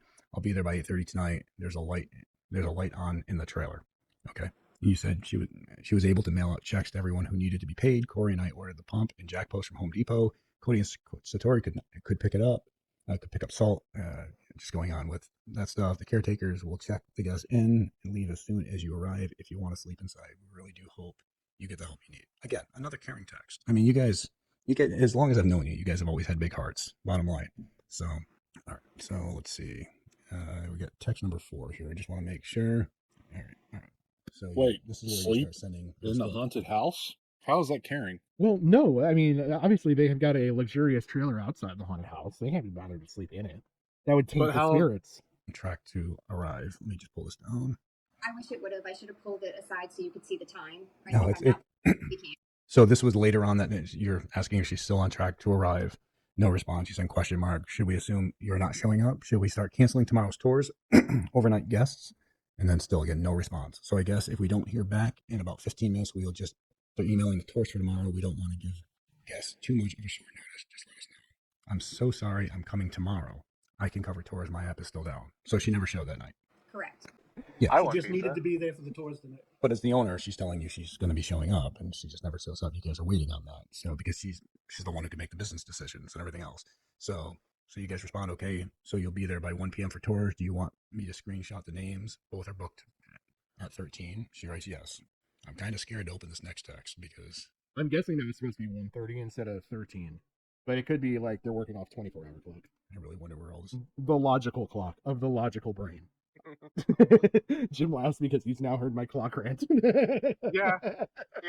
Up there with the quote unquote. This is going to go. So...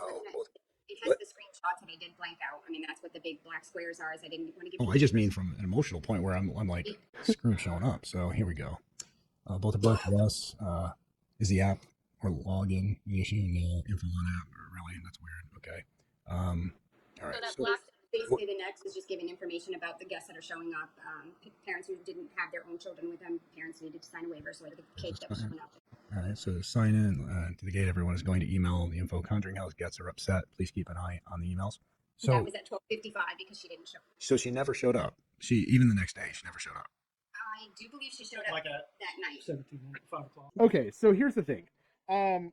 They would have canceled the appointments had she just let them know. Like, so she says, I'm going to be there at 8:30. Then it gets to like 8:15 and it's like, no word from you. And it's like, oh, well, I'm just going to be there tomorrow. Okay, well, you have people showing up. Like, do you want us to cancel? And she says, no, I'll be there. So now she goes from driving overnight to driving in the morning / late morning, early afternoon to get there. And at 12:55, guests show up. By the way, these reviews are still on the Conjuring House Facebook or Google reviews. You can actually go back in time and see them. And like, yeah, these people were pissed because they spent a decent amount of money for private tours. And like, we're not given any updates that it was closed or anything, just showed up to, sorry, you're out of luck. And then it took a long period of time for them to get refunds.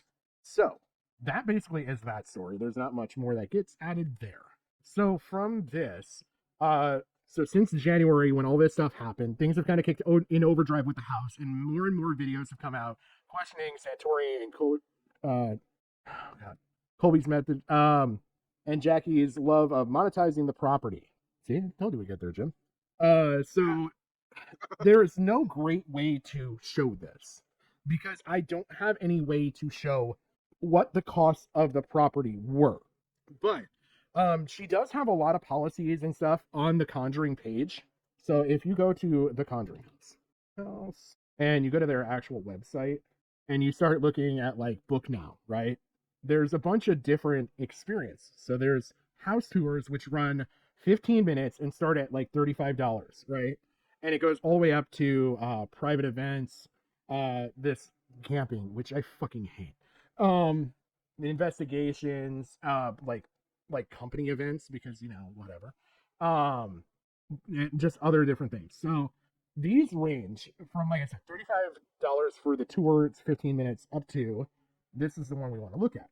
Basically, the all night is kind of a popular thing with like kind of the YouTube paranormal scene, right? So it says that it's $190 per guest, ages 16 and up. Now this does not apply to YouTubers. YouTubers, there's additional costs. So what we want to pay attention to are the rules here. You got to arrive 15 minutes early, sign waivers. You are allowed to bring your own ghost hunting equipment. Bring a sleeping bag because you are not allowed to sleep under the bed covers. That was one that stuck out to me as weird. You are allowed to take photos and phone video of your experience. You are not allowed to take videos of other guests without their express permission. You're not allowed to stream live or create content for your social media subscribers. There's an additional fee, like I said. And there's a whole different set of policies and stuff with this. You will be expected to read and understand and agree to all of our general rules and house policies. Not much there. The waiver, which is kind of weird. We'll open that really quick. The waiver doesn't really get weird until this first section. The assumption of risk.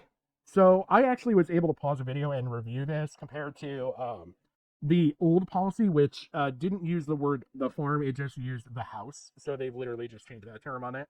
And basically everything up to the acts of negligence I've seen on the other thing. So that's right here, the act of negligence. However, point 25 is where it gets interesting. If you want to read that, it says acts of negligence. So whatsoever any person visiting the farm, in addition to any other any and all other activities, including snakes, coyotes, bears, foxes, squirrels, because they're right up there with bears, and all wildlife known or unknown, including Bigfoot and extraterrestrials. I'm just sad my man Mothman wasn't listed. No, he didn't get an honorable mention. Wait a Nothing. minute. I thought you were saying it was going to get fucking pedantic, not weird. No, it gets weird. And like the fucking stipulation in the waiver if you catch a splinter on all that wood. No, this is the beginning of it, of the weirdness. Yeah. This is just us opening the door to it. Welcome to the toe tipping of weird. All the stuff you've seen already, normal. So, no refunds with... No, hold on. This isn't normal. Like, normal would be just viewing a house that is historical. This is a haunted house. Nothing is normal about it. Would you say it's paranormal? Well, it's unnormal, I can tell you that much. Paranormal, I doubt it. So, no refunds within 30 days of the booked event.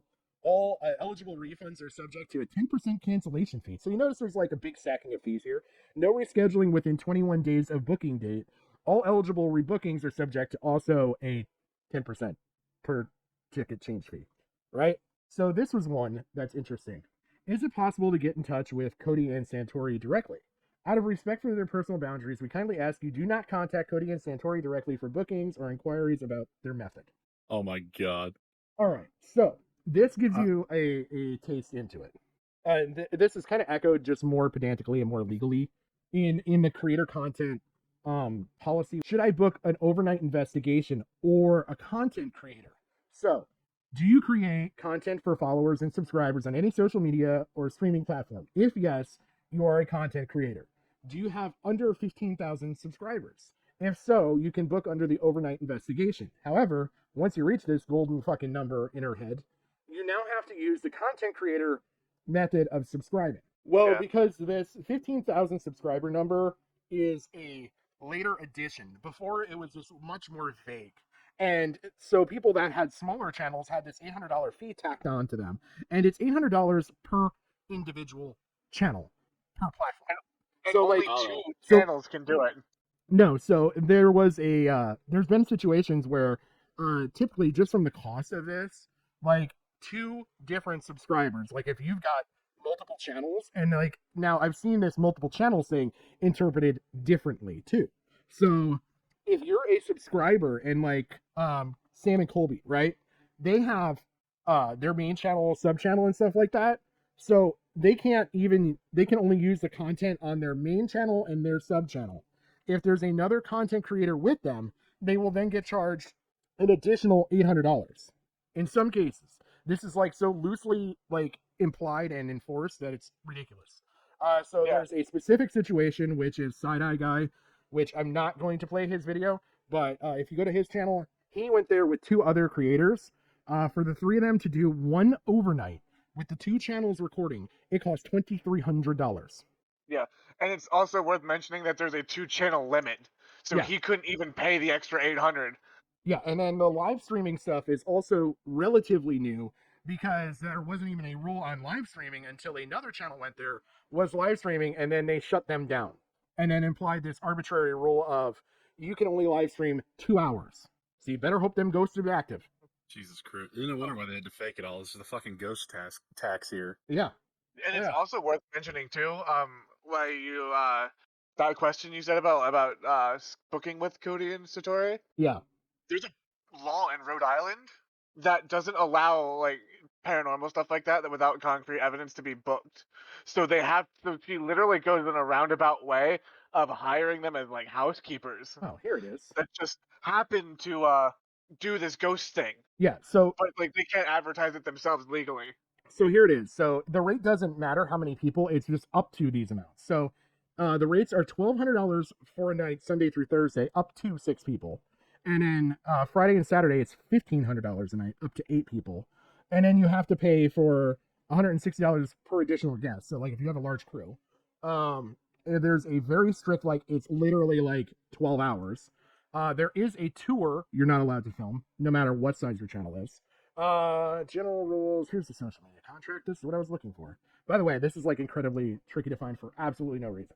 The rules that are interesting are no provoking, taunting, ridiculing, or verbal abuse of the spirits, or YouTube apparently. No crossing over of spirits or attempts to remove any spirits. They don't want you to unhaunt their house because they lose the money. Okay, so the demolition idea I presented earlier ain't gonna happen. Can you imagine somebody going there trying to steal Abigail Arnold? It's like, you don't own the copyright to this ghost. No ghost now. No casting of spells on the house, spirits, or objects. Which No, that comes into play later. no seances or channeling of spirits. So you can't talk to them. Wait a minute, why the okay, so they can talk to the spirits, but we can't? What the fuck is this whole human, like, all rights fucking reserved. Ouija Well, board that's why bullshit? we gotta pay extra for it. Yeah, but you can't pay extra for it either. She's the They've got to only come one across you organically, remember. She's the only one that managed to make a house tour have DLC. Holy shit! Like DLC. No inviting or of any attachments to any living person or animal. So you can't bring the ghost back with you. And you can't bring your own ghost either. Hold up. We can't bring the ghost with us. No. What the fuck was Cody and Sam doing when he had like 5 spirits following him? Oh, they followed them. You just can't take any of theirs away from them. Well, I'm sorry, a ghost hold up. A ghost is gonna do what a ghost is gonna do. You're now seeing the levels of ridiculous and going into this. Well, that's why you have to have Satori tell them no. Oh, here's where we get great. No fabrication or falsification of any evidence or history whatsoever. Quote unquote Bathsheba. No stealing No of any fabrication of history. No stealing of any objects on the house or grounds. I mean, that's kind of a gimme. No perpetuation of falsities that we know are untrue and or which there is a substantial there's absolutely no evidence to support about the people who have and have not resided and or not they're fucking legalese in this and or not died in the house and or land. See the attached there is an attached historical narrative that you need to follow. No drones or taping down of wires. Okay, so the taping down of wires I kind of get. Just because it can destroy the property depending on the tape. But the no drones is kind of funny because in Colby and Sam's video, there's drone flyovers of the house. No pre-recorded live streams. So you can't even like record something and release it while you're there. What, like a premiere? Yeah, like a premiere or anything like that. Yeah, no. And live stream limit of 2 hours total. You just better like find Satori and just walk in front of her aggressively until she decides to go to you. Well, I mean, I think we broke that rule because how long were we going for on this shit? Like 3 years? Well, I didn't sign this contract. I contractually agreed to none of this bullshit. Yeah, we didn't pay the like $9 million it takes to visit them for 4 hours. No. And so you're starting to see the monetization of the property. And so there's been additions because these are things that were not there before. This camping. Camping. Where you get to go live in a tent for an obscene amount of money on the property near the house that could be haunted for $300 a night and up. All right, so if you looked, there's right above this, it's talking about the extraterrestrial portal. So not only do they got ghosts, they got aliens here, okay?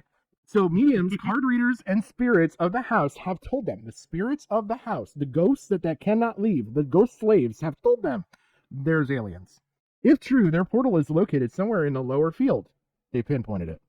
These ghosts are really active for being slaves. Yeah, that's some alien portal right there. It doesn't look like a fucking bonfire. From light orbs to UFO video capture in 2021, this experience starts at fright factor 6 and can quickly elevate to a 9 on a scale of we have no reference. If you're lucky. What might you see? What might you hear? We have no clue. Organize a CE5 meditation, set up equipment, and find out. Now, you can meditate and ohm your way to an alien, but damn it, you better not seance them ghosts. So, yeah, there's 8 total sites available, and I mean, these are only the most luxurious of tents in the woods in rural Rhode Island. Like, doesn't this just scream $300 a night to you guys? It doesn't to me, but it might to you guys. And, like, I've seen the inside of one of these because I watched the Forsaken Sam and Colby videos, and they stayed in, I think that tent that was just previously shown there. And it's literally like 2, like, collapsible fold-up chair cots. So, yeah. So this is the ghost hunting camping that's now a new part of the house. After the video that you previously seen, there was a major disagreement between the staff and with Jackie, and a large incident occurred where there was a mass quit. This mass quit is actually covered right here. Okay. Before we go, before we close the final chapter on the Conjuring House saga on this channel, hopefully, this statement was just published a couple days ago by Jacqueline Nunez, the owner of the Conjuring. So there's a couple standard signatures that are, well, there's a couple things in here that are going to become standard signatures of Jacqueline Nunez. This starting out with the I am Jacqueline Nunez, owner of TCH, the Conjuring House. I have been observing the events that have continued to unfold, resulting from the 3-part YouTube series, 4 parts, released by Sam and Colby in October of 2023. This series, which features Cody and Satori delivering messages through their spirit communication method, has garnered millions of views from around the world. These videos have also drawn the attention from people around the world who represent numerous industries and sectors that are not connected to the paranormal field. Money. We have received thousands of messages from viewers expressing their gratitude for how these videos have provided comfort and or has altered belief systems regarding the continuity of consciousness after death. Our beloved spirit, Abigail Arnold, who is going to keep her ass here, established her own fan club for contributions in these videos. However, there have also been some skeptics, disbelievers, opportunists who have sought to monetize their content by producing debunking videos and telling outright lies to hurt Cody and Satori.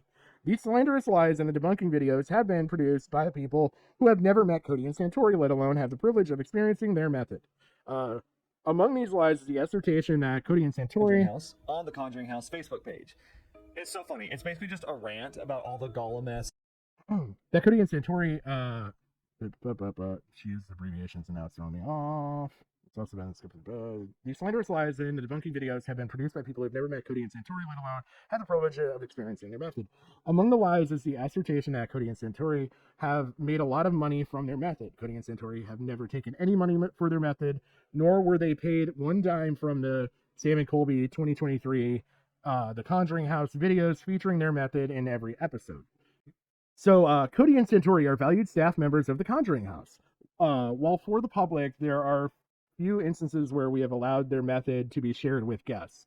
I have numerous hours of video footage from private sessions we have done since I purchased the property in May of 2022. Actually, May 26, 2022. Ask me how I know that. I plan to share a few of these videos to help support what I and many others know to be the truth. Cody and Satori are not frauds. They have a unique gift that enables them to channel spirit messages in a biological, physical form rather than through other physical mediums like EVPs, spirit boxes, or REM pods. To the paranormal community, many of you have dedicated your lives to exploring locations in the hopes of capturing evidence of spirits' existence. Recognize that when you attack or refuse to support other members in our community, that you are also attacking yourselves and the evidence that you have captured on your investigations. If Cody and Satori are frauds, they're not. What does it say about EVPs, thermal images, or other evidence that you have documented? Your evidence is much more suspect than physical evidence that is heard by all when they have experienced the method that Cody and Satori, the method by Cody and Satori. I ask you to consider the ramifications on our field participating in destroying the reputation of people who are doing their honest best to capture authentic evidence. He's not happy with them. It hurts us. It hurts all us. To the disbelievers and debunkers, you have passed your opinions and personal narratives off as fact, including Mythos Paranormal, which I've shown video from, who was a believer and now is debunking them. Bad to the Bone Paranormal, which is just some woman sitting around screaming at the internet. Can you tell me how you really feel about her?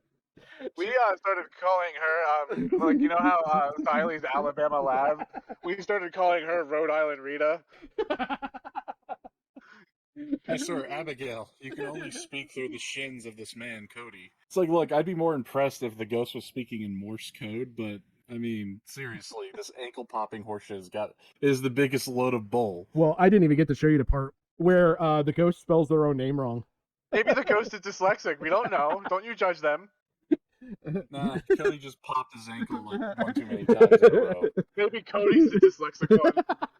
There's theories behind that are out there on the debunking videos that I strongly suggest, like, if you're actually interested in any of this crap at this point, go watch, but this stuff's far more interesting. There have been threats made, cyberbullying captured, and proof of your lies collected by many who have witnessed your actions. You are prudent to take note that your slanderous claims and defaming lies are illegal. You know, mostly, I am addressing to tell you that the Conjuring House does not care about you.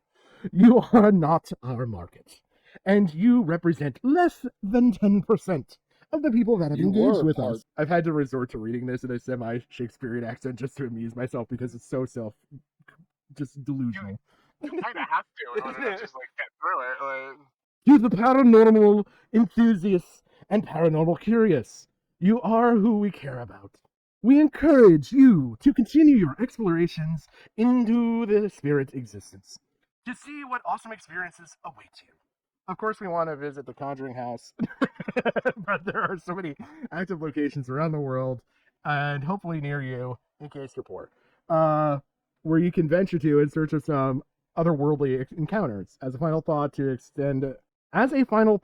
our extended The Conjuring House family, and those who may become part of it, do not ever allow anyone to get you to doubt or disbelieve the spiritual or paranormal evidences that have impacted your lives and or belief systems. Only you know the experiences you've had. You are entitled to your belief systems, and so own and embrace them. Stay tuned for some videos from the Conjuring House. Sometime in and around and or after this, there is that major disagreement between her and the staff, and there is a incident where staff mass quit. And this is covered best later by Jason, and that's just because this video is done in July. Nobody actually knew about this until this video came out. And this video only came out because she then also went on Facebook, which is still actually up as of like a couple days ago, talking about how they were fired 3 months after they quit. Back in April, I believe it was April, you all turned in your resignation letter. So, and I'm going to show that. I'm going to put that up here for everybody, just so we know. And Tori, if you want to. And now, pay no mind to the fact that you probably can't read this. It will be read to you. I read it, do it up. Okay. So the date is April 26th at 9:44 p.m. We say hello. Now, this email was sent to multiple people. It was brought to the owner or previous employer's attention, as well as somebody else directly associated with them, to make sure it was received. So we said, hello, hope you're doing well. I know the situation must be extremely tough, and I'm really sorry we're meeting this way. I spoke to Jacqueline yesterday in regards to the business. We know that Jacqueline often does not remember conversations, so I wanted this hold on one second. So I wanted this in writing in case that happens. The following staff members gave their resignation yesterday to Jacqueline through me, since she has my number, and that will take effect Friday, May 3rd at 11 a.m. And then all of our names are listed. After 11 a.m. So I don't really have like a great way to explain it. Like I said, there's videos out there, but basically Rhode Island's not a big state, in case you haven't realized. It's a relatively small state. There's not a whole lot of large metropolitan areas, and I mean, without driving a significant distance, there's only so many near them. And that would be Providence, Rhode Island. So there's this theory, and I kind of lend some credence to it, that they probably memorized, quote unquote, some of the local ghosts or like death stories in the area, and that's the ghosts that they're contacting. So these ghosts aren't actually ghosts, it's just people they've researched because Rhode Island's a small state, and I don't know, there's a limited amount of dead people. Oh yeah, by the way, there's a whole side subject to this that I'm not covering because, again, it's just like minutia of it, which is why I'm not covering the other video with Jason's text messages. Um, it didn't add anything to the story, but there's new ghosts, and some ghosts have gone on, I guess, but it's natural, so it's okay. Nobody sued, but they found replacements. They also quit. Hold up. They found replacement ghosts. What happened to the original ones? I thought you weren't supposed to take them. They walked out with the story. They're like, no, fuck this. We like her better. Like, we're gonna go with her. So yeah, there's that whole part. I don't even remember where I saw that, but yeah, there's different ghosts now. I explained to her that she has no coverage for the house, email, and admin. From that point on, we have done our absolute best to manage this for her the past 6 months. And keep this away from the public. We have only been met with anger and accusations about the situation in December and January from Jacqueline and the time leading up to her current blank.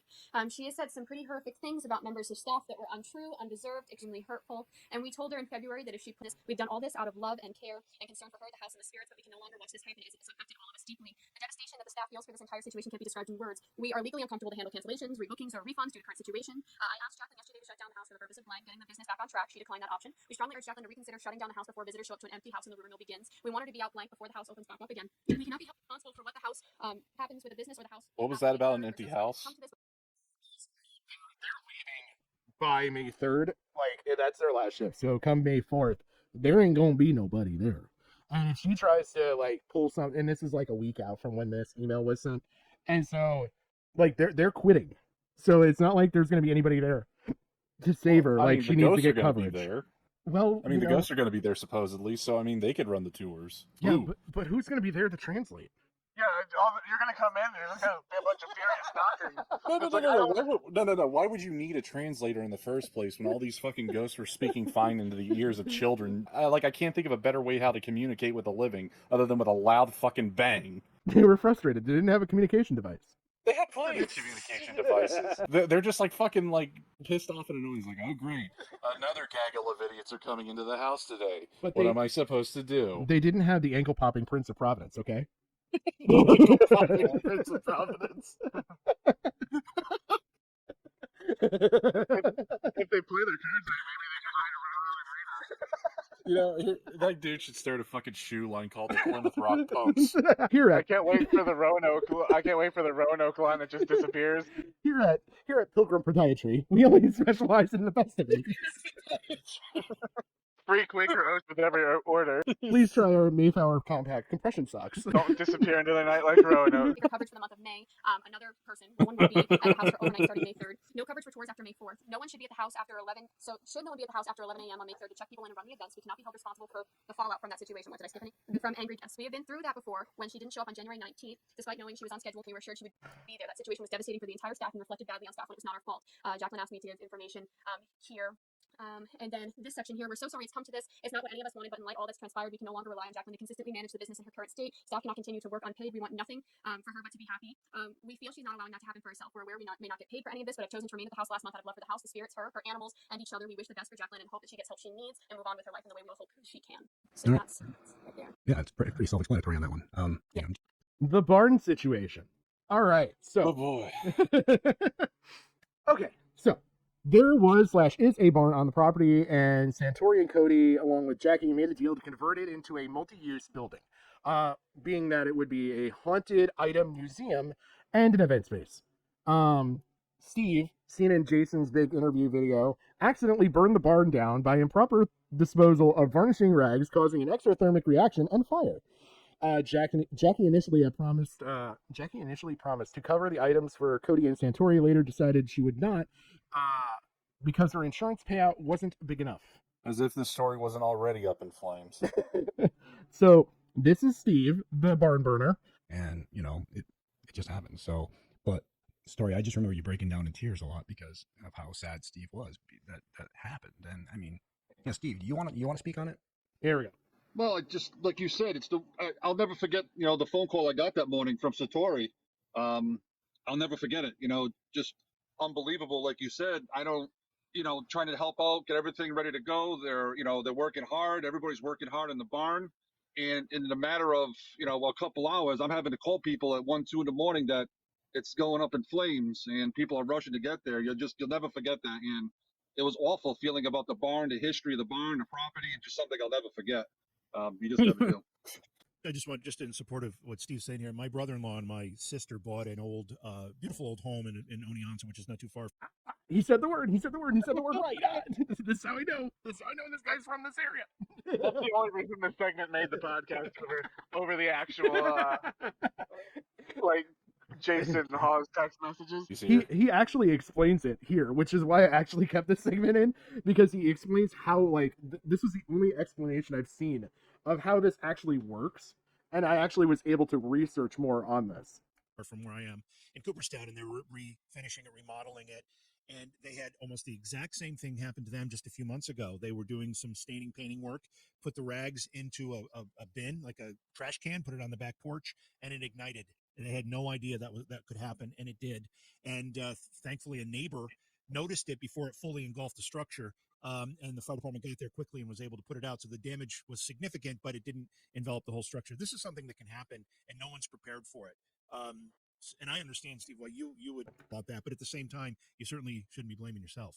I appreciate it. It's just tough, and then, going there every day and seeing that side of the barn charred, you have to drive by it every time you go back there. It was not easy going back there. And it's something I had to do, going back, because I love the property and I love the spirits and I loved everybody that came to see the house. But yeah, you have to just. So basically, when you crumple the rags up, is the only time this can happen. It's got to be an oil-based varnish, and as it dries, it expels a small amount of heat energy. When it's crumpled up, that heat energy cannot escape. So it kind of builds and builds and builds and builds and builds, and will actually get to a point where it will literally ignite the fuel of whatever it's on, whether it be paper, which would be way easier, way quicker, or a rag. Eventually it'll get to the point that it'll keep heating up, and typically with rags, it happens in a pile of rags. So it's the rag in the center that keeps heating and heating and heating, and then it ignites on its own. I had no idea this was a thing. I did. Okay, so that leads to this story. This story gives more detail and pictures of the barn and what happened. By the way, so which side of it got burnt? Because the whole roof looks like charcoal. I was gonna say, here's the barn. And a Target 12 investigators exclusive that now new details in a Target 12 investigators exclusive that grabbed national attention. Conjuring house controversy. A couple says they lost thousands of dollars worth of belongings in a barn fire on the Conjuring property and have been waiting more months to be made whole again. Good evening and thanks for joining us. I'm Shannon Heggie. Yeah, they could actually turn this into a positive. I don't know why. Because all those haunted items burned, and now there's more ghosts on the property, and you should be able to profit off of it. No, because they wouldn't have to just advertise ghosts. Now they can advertise warlocks conjuring fire. Funny you should say that. There is actually reports of new guests that came after all of the initial fire stuff happened. We're then being told that the ghosts caused the fire. Oh my. Yeah. What the fuck? This is why I don't buy into the paranormal horse shit. There's always going to be some kind of bullshit rewriting of history. We broke the story about a former employee who says he was fired after the owner claims a spirit spoke to her. Target 12 investigator Sarah Grinelli. The barn fire at the Conjuring house broke out in December. A couple tells me the owner said that she would reimburse them with insurance money for the items that they lost, but that never happened. Because the spirits told her otherwise. Of sprawling land in Burrville sits the historic Conjuring house and a charred barn. It's not this evil, dark place that some people have made it out to seem. It is a beautiful haunted property. The home was made famous by a horror movie in 2013. In December, we got a call around midnight, I want to say, that the barn was on fire, and immediately we rushed down there. This happened earlier in the storyline when you're looking at things, but really it's a matter of, I would have just been able to say, there was a barn fire. Now I can say there was a barn fire, it happened back in December, and here's the actual story surrounding it, and here's the outcome. Because, now they've actually talked to the news. This is actually the newer story. Their prelude to an earlier story doesn't come until later in my story. So, yeah. And it definitely was on fire. The owner, Jacqueline Nunez, tells Target 12 Definitely was on fire. $50,000 to renovate the historic barn, with hopes of opening up a museum on the property. Then employees Satori, Hawes, and Cody say they put items in there to help fill the museum with what they call haunted artifacts, but lost most of it in the fire. We had everything from velvet curtains in there to We stored a bunch of flammable shit in this barn, and we're just shocked to shit that it all went up in flames. We put a lot of haunted curtains in there. Like they were like totally spooky, covered in ectoplasm, just absolutely covered. Like here goes the pilgrim of pyromania. Just burning that shit to the ground. We never saw this happening. sound equipment, like speakers and stuff for music to play in there. We had furniture, all sorts of stuff. They say Nunez promised to refund them for their losses. It burned my favorite chair. You have text messages proving that? You know how hard it is to capture a ghost and attach it to an object again? It's like now we know why the spirits quit. They're burning your shit. And she says, oh, I need you to send me the list again, which I did. Here's one of those texts from Nunez saying, you're going to need to get pricing for these other items, so do that and hang on to it, and I'll get it from you when the insurance adjuster asks for it. In the back of our minds, there was part of us that knew that we weren't going to get that money. In a statement By the way, did you see the items on that list? Talk about the haunted Milwaukee chop saw of unknown value, or the table saw of unknown value. Like this was so haunted we couldn't get it appraised by a Catholic priest yet. So we don't know how valuable that ghost was. It's not like these people could have gotten gone to fucking, what is it, Harbor Freight and got a price valuation for any of this shit. Oh yeah, no. You could get on Amazon shipped to you without the ghost. Yeah. Like, well, that's the thing. The value is in the ghost. Yeah, did you call up Amazon? I would want this item, but could you make it find haunted? a demon? Could you find a demon to it? I mean, seriously, when has there ever been any Saw murders other than in the movies? It's always been axe murderers. Hi, I'm calling about the level of doom. Is that actually haunted, or is it just something you call it? Can you haunt it for me? No. So what you need to do is you need to go to land, preferably some with Native Americans, and then you have to just start killing them with the chair. Just start beating them to death with the chair until that way they curse the chair, and then ship it to me. This chair is haunted by the Native American spirit sitting bull. He started out as standing bull, but they beat him so hard he had to sit. So he just sat in the chair while they beat him. Back of our minds, there was part of us that knew that we weren't going to get that money. In a statement to Target 12, the owner Nunez says the insurance money did not cover the losses of the item and blames the former employees for the fire, writing in an email, "They, not me, hired a painting hobbyist who failed to read the instructions for how to dispose of soiled, highly combustible rags properly," adding she should be suing them for recklessness and negligence. The stress of all this has been keeping me up at night. Last week, Literally, the next thing is, this is the one where I just gotta watch the first half. After reading some of these comments, she's put a foot in it again, hasn't she? So yeah, it's been a while since we've had a Conjuring House update. This is the post that I said is still up to this day. You can go and read right now, as far as I know. Basically, where Jackie starts out with stating that she's had to get rid of these people that quit in April. Honestly, that's about it. Oh, the hitman. Yes. So Jackie apparently thinks that Jason Hawes, the ghost hunter dude, aka Bug-Eye Boy, hired a hitman to come and kill her. No, you're wrong with that. He's the hitman. Oh yeah, that's right. He is the hitman. She thinks that he's the hitman working with a shadow cabal to silence her from disclosing the real truth about spirits. Yeah, we haven't even gotten to the birds yet. Jesus Christ. Speechless. So there's that. Then last night I got sent a video of a truck pulling up to the Conjuring House, and I was like, huh? What is this? What am I even looking at? I just didn't even know what was going on. It's a U-Haul. The ghosts are moving out. What stuff of theirs you didn't burn? Then I wake up to Jason Hawes' video saying it was her, claiming he pulled up there to assassinate her. I'm told you knew of the assassination attempt on me. I will never be defeated or destroyed by any effing paranormal person, now or at any time in the future. So effing be it. She goes, I know that was you, Jason. I think Bathsheba's had enough of the visitors, folks. She's been working for about 200 years and she quit. He's got like such a fucking sad look in his face, and his eyes are like darting out the sides. You wouldn't be sad if your eyes did that. Like, dude, it's like the weirdest fucking look. It's like, please, sir, blink once if you have a gun to your head. It's like one eye blinks and then it's followed by the other. Sorry, we can't translate that. Hold on.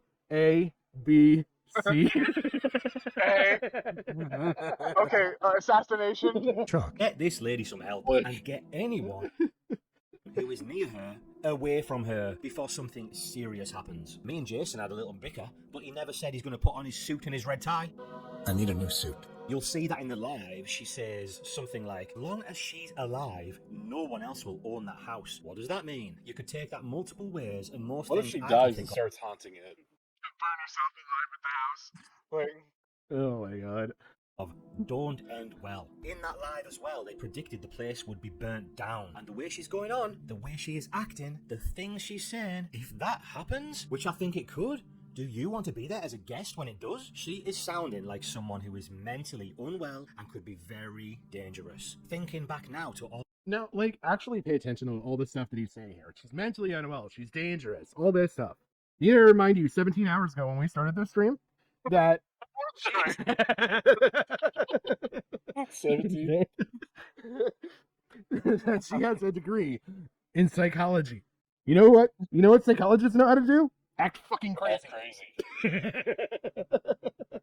all of those rants where I said she was just typing them in rage and posting, it kind of just all makes sense now. Even Jason said the same thing about her being dangerous. To further sit there and substantiate this, she is still in control and ownership of multiple companies and like on boards and stuff like that.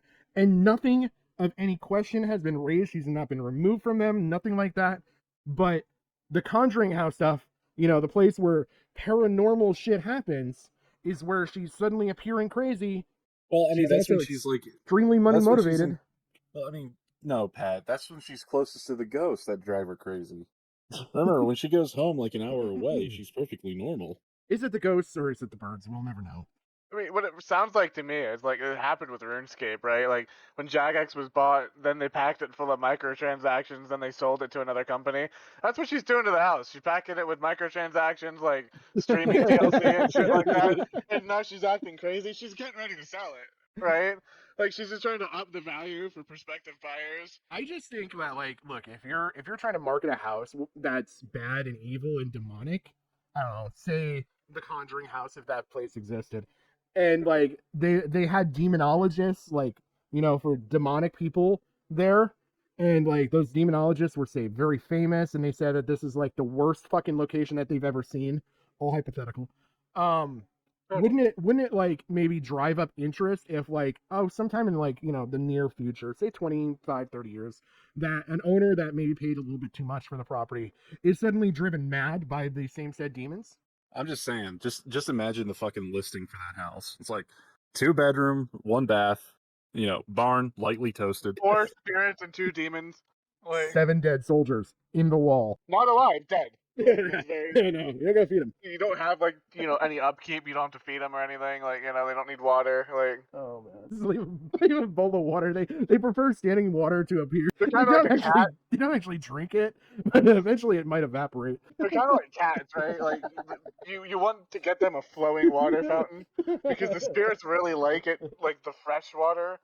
They don't like it to be stagnant. And threatening people. Obviously, people reading these things are just not getting good vibes. So just wait. Brittany, Aaron, and Tiffany will be dealt with separately, which I have to be honest, sounds like a threat to those ladies, and they should look into some sort of a protection, because this is so unhinged. Jason's video is linked below as well, so if you want to go and check out that full thing, go and have a look. Conjuring house going on at the minute, and to be honest, I can't understand why people would go anywhere. After seeing all of this shit, after seeing the things she said about people and the way she speaks to people, not even the people who criticize her, just the whole fandom. She bunches everyone into boxes and just absolutely hates on people. It's absolutely crazy how she's been saying slander and hate while slandering and hating people. But then again, obviously, she's unwell. I've also seen people say, don't say boycott the Conjuring house because she needs money to pay these people. But she isn't paying them. And also, there's no one there. That truck that she thinks was Jason coming to kill her, it was someone who had probably paid a lot of money to investigate there. And when they turned up there was no one there. Now, there is a pickup truck that is backing out at 4:07, 4:08 a.m. in the morning. Now, these people, Jacqueline, the owner, had to let in because nobody was there. These people showed up for an overnight, and nobody was there.